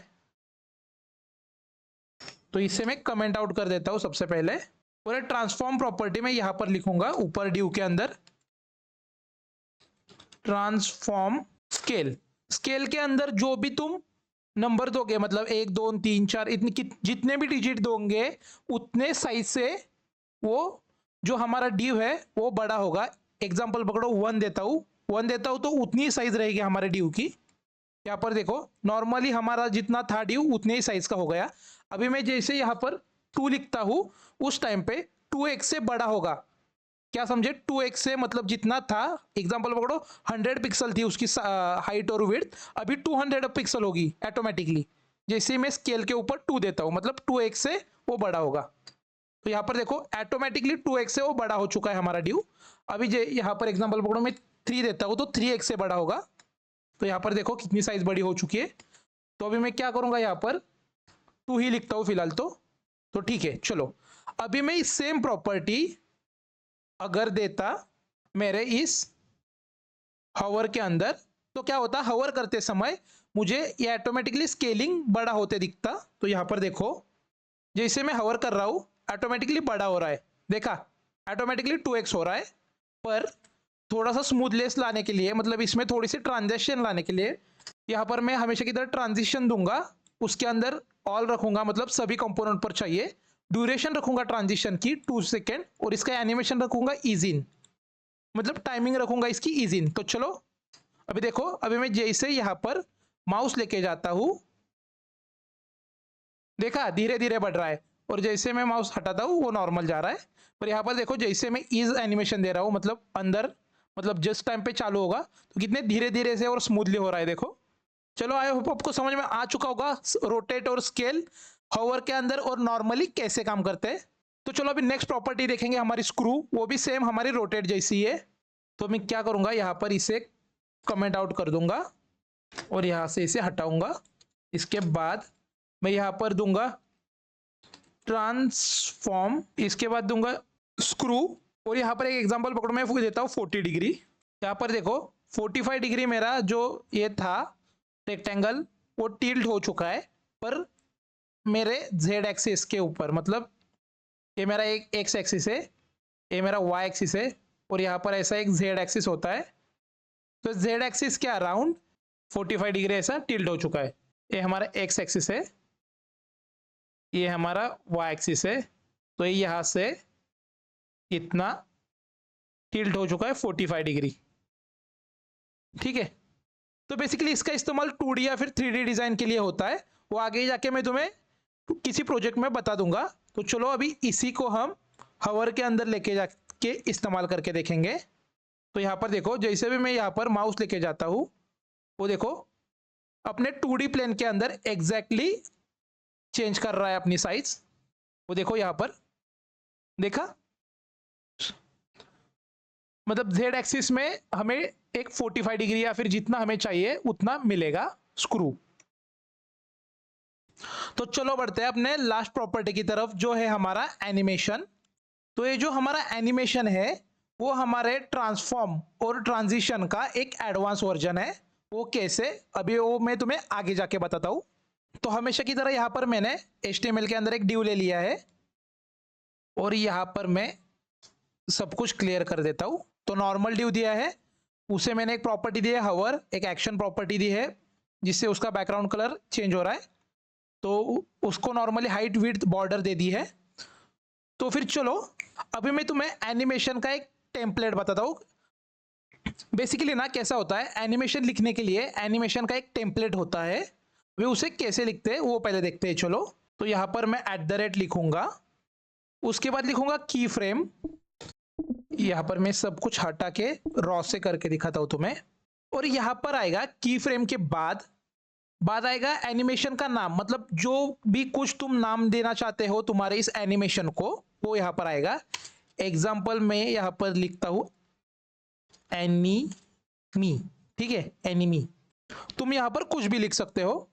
उसके बाद करली ब्रेसेस आएंगे और करली ब्रेसेस में आएगा फ्रॉम, और इसके अंदर एक एनिमेशन आएगा, मतलब जो भी चीज तुम यहाँ पर करना चाहते हो। एग्जाम्पल, बैकग्राउंड कलर हम चेंज करना चाहते हैं येलो से फ्रॉम से टू तक, मतलब कहाँ तक, बैकग्राउंड कलर रेड होना चाहिए। तो ठीक है, चलो सबसे पहले मैं तो तुम्हें टेम्पलेट एक्सप्लेन करके दिखाता हूँ। एक्चुअली यहाँ पर देखो, ये @की फ्रेम लिखा है, ये इनबिल्ट प्रॉपर्टी है जिसके वजह से तुम एनिमेशन कर पाते हो। और उसके बाद आता है हमारा यहाँ पर एनिमेशन का नेम, ये है हमारा नेम। यहाँ पर तुम कुछ भी लिख सकते हो, जो भी तुम्हें नाम पसंद आए वो। उसके बाद हम यहाँ पर करली ब्रेसेस लिखते हैं, और करली ब्रेसेस के अंदर ध्यान दो, यहाँ पर करली ब्रेसेस के अंदर क्या लिखेंगे हम, फ्रॉम।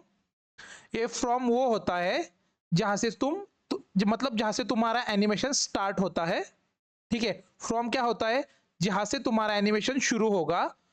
और टू क्या होता है, जहां पर तुम्हारा एनिमेशन एंड होगा। तो ठीक है, फ्रॉम से स्टार्ट होगा और टू पर एंड होगा, ठीक है। चलो अभी देखते हैं आउटपुट में। तो यहां पर देखो, नॉर्मली हमारा जो हवर था वही हो रहा है, ट्रांजिशन ऐसा कुछ अप्लाई भी नहीं हो रहा। अभी वो क्यों नहीं हो रहा, क्योंकि यहाँ पर हमने सिर्फ हमारे की फ्रेम को, मतलब एनिमेशन को हमने डिफाइन किया है, अभी तक इसे यूज नहीं किया, इसलिए इसका यूज केस है वो हमें दिख नहीं रहा। तो चलो अभी मैं सबसे पहले क्या करूंगा, यहाँ पर इसे यूज कैसे करते हैं वो दिखाऊंगा। यूज करने के लिए तो यहाँ पर देखो, एनिमेशन की कुछ प्रॉपर्टीज आती है, जैसे कि एनिमेशन का नेम। इसके बाद यहाँ पर आएगा, हमने जो भी यहाँ पर जो भी कुछ नेम लिखा था वो यहाँ पर आएगा। एनिमेशन ड्यूरेशन, मतलब कितने ड्यूरेशन के लिए रखना चाहते हो तुम, 2 seconds 4 seconds. Animation timing function, इसके अंदर आएगा इज इन इज आउट, मतलब जो भी कुछ तुम स्टार्ट या एंड से करना चाहते हो एनिमेशन पे वो आएगा। इसके बाद आएगा एनिमेशन डिले, इसमें तुम बता सकते हो कि कितने डिले के बाद तुम्हारा एनिमेशन चालू होगा, हमारा नॉर्मल जो हमने हमारे ट्रांजिशन प्रॉपर्टी में देखा था उस टाइप से। उसके बाद आएगा हमारा एनिमेशन आइट्रेशन काउंट के अंदर क्या होता है, यहाँ पर हमें बताना पड़ता है कि कितने राउंड तक हमारा ट्रांजिशन है वो चलेगा। एक एग्जांपल पकड़ो, यहाँ पर येलो से रेड जब जाएगा हमारा एनिमेशन, वो हम एक काउंट पकड़ेंगे।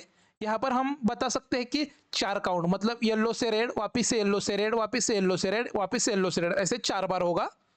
और उसके बाद आता है हमारा एनिमेशन डायरेक्शन, ये हमें बताते हैं कि कौन से डायरेक्शन में एनिमेशन होना चाहिए, मतलब नॉर्मल की तरह, मतलब right to left, left to right, clockwise, anti clockwise, या फिर रिवर्स, नॉर्मल, ऐसे अलग अलग डायरेक्शन में हमें बताना पड़ता है कि एनिमेशन कैसे काम करेगा। तो चलो इनको एक एक करके अप्लाई करके देखेंगे। तो सबसे पहले यहाँ पर देखो मैं क्या करूंगा, एनिमेशन नेम, इसके अंदर मैं नेम दूंगा। हमारा नेम क्या था, एनीमी। वो मुझे कहाँ से मिला है नेम? वो नेम मुझे मिला है मेरा यहाँ से, ठीक है, यहाँ से आया है वो नेम, कि उसे पता चले कि कौन से की फ्रेम पर क्या काम हो रहा है।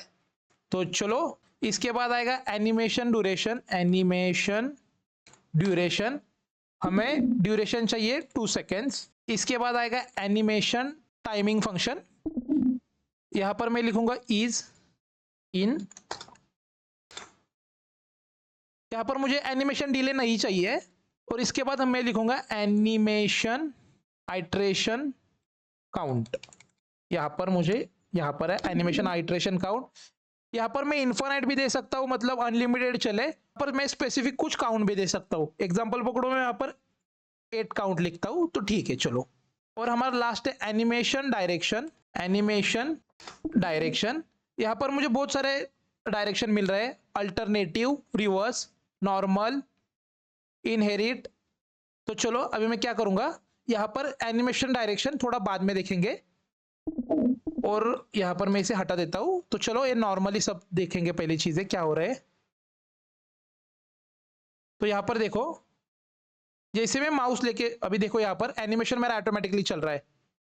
तो यहाँ पर मैं वापस एक बार रिफ्रेश करता हूँ पेज को, तो यहाँ पर देखो ऑटोमेटिकली कलर चेंज हो रहा है, येलो से रेड पर जा रहा है, और ऐसा 8 बार होगा। 8 बार के बाद बंद हो जाएगा। और अभी देखो यहाँ पर मैं क्या करूंगा, इसकी जो ड्यूरेशन टाइमिंग है इसे मैं बढ़ाऊंगा, और इसे मैं रखूंगा 1 सेकेंड। तो थोड़ा अभी देखो स्पीड बढ़ेगी। तो यहाँ पर देखो, जैसे मैंने रिफ्रेश कर दिया उस टाइम पे इसकी स्पीड थोड़ी बढ़ चुकी है। तो मैं क्या करूंगा, थोड़ा सा फन फैक्टर के लिए यहाँ पर मैं क्या करूंगा, बॉर्डर रेडियस दूंगा 50%। इससे क्या होगा, वो रेक्टेंगल था वो सर्कल में आ जाएगा। और यहाँ पर मैं इसका जो टेक्स्ट था इसे मैं हटा देता हूँ। तो हमें सिंपली यहाँ पर इसे, हाँ ठीक है। तो चलो, और यहाँ पर जो ड्यूरेशन था हमारा एनिमेशन ड्यूरेशन, इसे मैं 0.5 सेकेंड करता हूँ, इससे स्पीड बढ़ जाएगी। और अभी मैंने इसे रिफ्रेश कर दिया है, तो यहाँ पर देखो एनिमेशन मेरा चल रहा है, और 8 बार हो गया खत्म। यहाँ पर देखो 1 2 3 4 5 6 7 8, ठीक है 8 बार हो चुका है। तो चलो अभी मैं क्या करूंगा, यहाँ पर तुम्हें एक दिखाने के लिए चीज, यहाँ पर एनिमेशन इटरेशन काउंट है ना, उसे इनफाइनाइट रखूंगा, इनफाइनाइट। तो चलो अब ये देखो, ये अनलिमिटेड चलेगा। देखा? तो हमारा लास्ट टॉपिक है @की फ्रेम। ये सेम हमारा फ्रॉम की तरह ही है। अब यहाँ पर देखो, मैं तुम्हें कुछ समझाना चाहता हूँ। यहाँ पर एग्जैक्टली मेरे साइड से ये तुम्हारे लिए होमवर्क के लिए है। तो यहाँ पर देखो एग्जैक्टली ये सेम टू सेम हमारा इस टाइप से एनिमेशन की फ्रेम था ना हमारा, फ्रॉम से लेकर 2 तक। एग्जाम्पल पकड़ो, यहाँ पर देखो मैं क्या बता रहा हूँ, सुनो ध्यान से। ये जो 0% है, ये देखो @की फ्रेम, वो हमारा नॉर्मल भी था, हमारा एनिमेशन के टाइम में यहाँ पर देखो जो था वही है @की फ्रेम। उसके बाद यहाँ पर देखो माई नेम, यहाँ पर तुम अपने जो ट्रांजिशन का नेम है वो यहाँ पर सेट कर सकते हो। यहाँ पर देखो 0% पे तुम्हें कुछ बताना है, मतलब रेड हमारा, मतलब कलर हमारा रेड होना चाहिए, और 100% के ऊपर कुछ एक देना है, मतलब 100% के होने के बाद हमें क्या ट्रांजिशन कंप्लीट होना चाहिए। एग्जांपल 0% पे येलो है, तो 100% तक पहुंचने के बाद हमें रेड कलर चाहिए। ऐसा सिंपल वर्ड में बताने जाऊँ तो ये है हमारा फ्रॉम, 0% है हमारा फ्रॉम, और 100% है हमारा टू। फ्रॉम पे हम एक वैल्यू देते थे, वही वैल्यू तुम्हें 0% के लिए देनी है, और 100% के लिए और एक वैल्यू देनी है जो हम 2 के अंदर देते थे, सेम टू सेम। एग्जांपल पकड़ो, यहाँ पर तुम बैकग्राउंड कलर दे सकते हो येलो, और यहाँ पर हमने बैकग्राउंड कलर दिया था रेड, तो यहाँ पर 100% के ऊपर तुम रेड कलर दे सकते हो। तो फिर जो हमारा यहाँ पर होता था ट्रांजिशन, वही सेम होगा यहाँ पर, इसलिए सब कुछ सेम टू सेम है, इसीलिए मैंने ये चीज होमवर्क के लिए रखी है। तो फिर चलो अभी आगे बढ़ते हैं। तो मैं तुम्हें एक चीज बताना चाहता हूँ, अभी यहाँ पर हमारी CSS की ये वीडियो एंड हो चुकी है। इसके बाद आएंगे हमारे प्रोजेक्ट्स होंगे हमारे HTML और CSS बेस, मतलब जो फ्रंट एंड की डिजाइन होगी वो मैं तुम्हें बताना सिखाऊंगा HTML और CSS की मदद से, ठीक है। चलो, उसमें होगा हमारा OpenAI, उस प्रोजेक्ट में होंगे हमारे ChatGPT का क्लोन, उसके बाद Gemini AI का क्लोन, और बहुत सारे हम अभी प्लान कर रहे हैं, वो सब कुछ होंगे। पर उन्हें सीखने के लिए सबसे पहले तुम्हें HTML और CSS पूरी सीखनी पड़ेगी। और उसके और एक चीज़, हम और एक पोर्टफोलियो वाला पेज भी बना रहे हैं, वो तुम्हारे जॉब के लिए बहुत मैंडेटरी है। तो फिर फटाफट से HTML CSS कंप्लीट करो और उसके बाद थोड़े से प्रोजेक्ट करना, क्योंकि उसके बाद थोड़ा सा कॉन्फिडेंस बिल्ड होगा और उसके बाद ही जावास्क्रिप्ट के ऊपर जाना। डायरेक्टली तुम HTML CSS करोगे और जावास्क्रिप्ट के ऊपर जाओगे तो कंफ्यूज हो जाएगा पूरा, आगे क्या था और पीछे क्या चल रहा है। समझ में आ गया? इसलिए थोड़ा सा HTML और CSS के बाद एक दो प्रोजेक्ट एकदम खतरनाक वाले बनाओ, मतलब इतने लेवल के बनाओ कि तुम्हें प्रॉपर अंडरस्टैंडिंग हो जाए कि HTML CSS कैसे वर्क करता है एक दूसरे के साथ, और उसके बाद तुम शिफ्ट करना तुम्हारे जावास्क्रिप्ट के ऊपर। तो चलो अभी मैं मिलता हूं आपको नेक्स्ट वीडियो में, तब तक के लिए बाय बाय।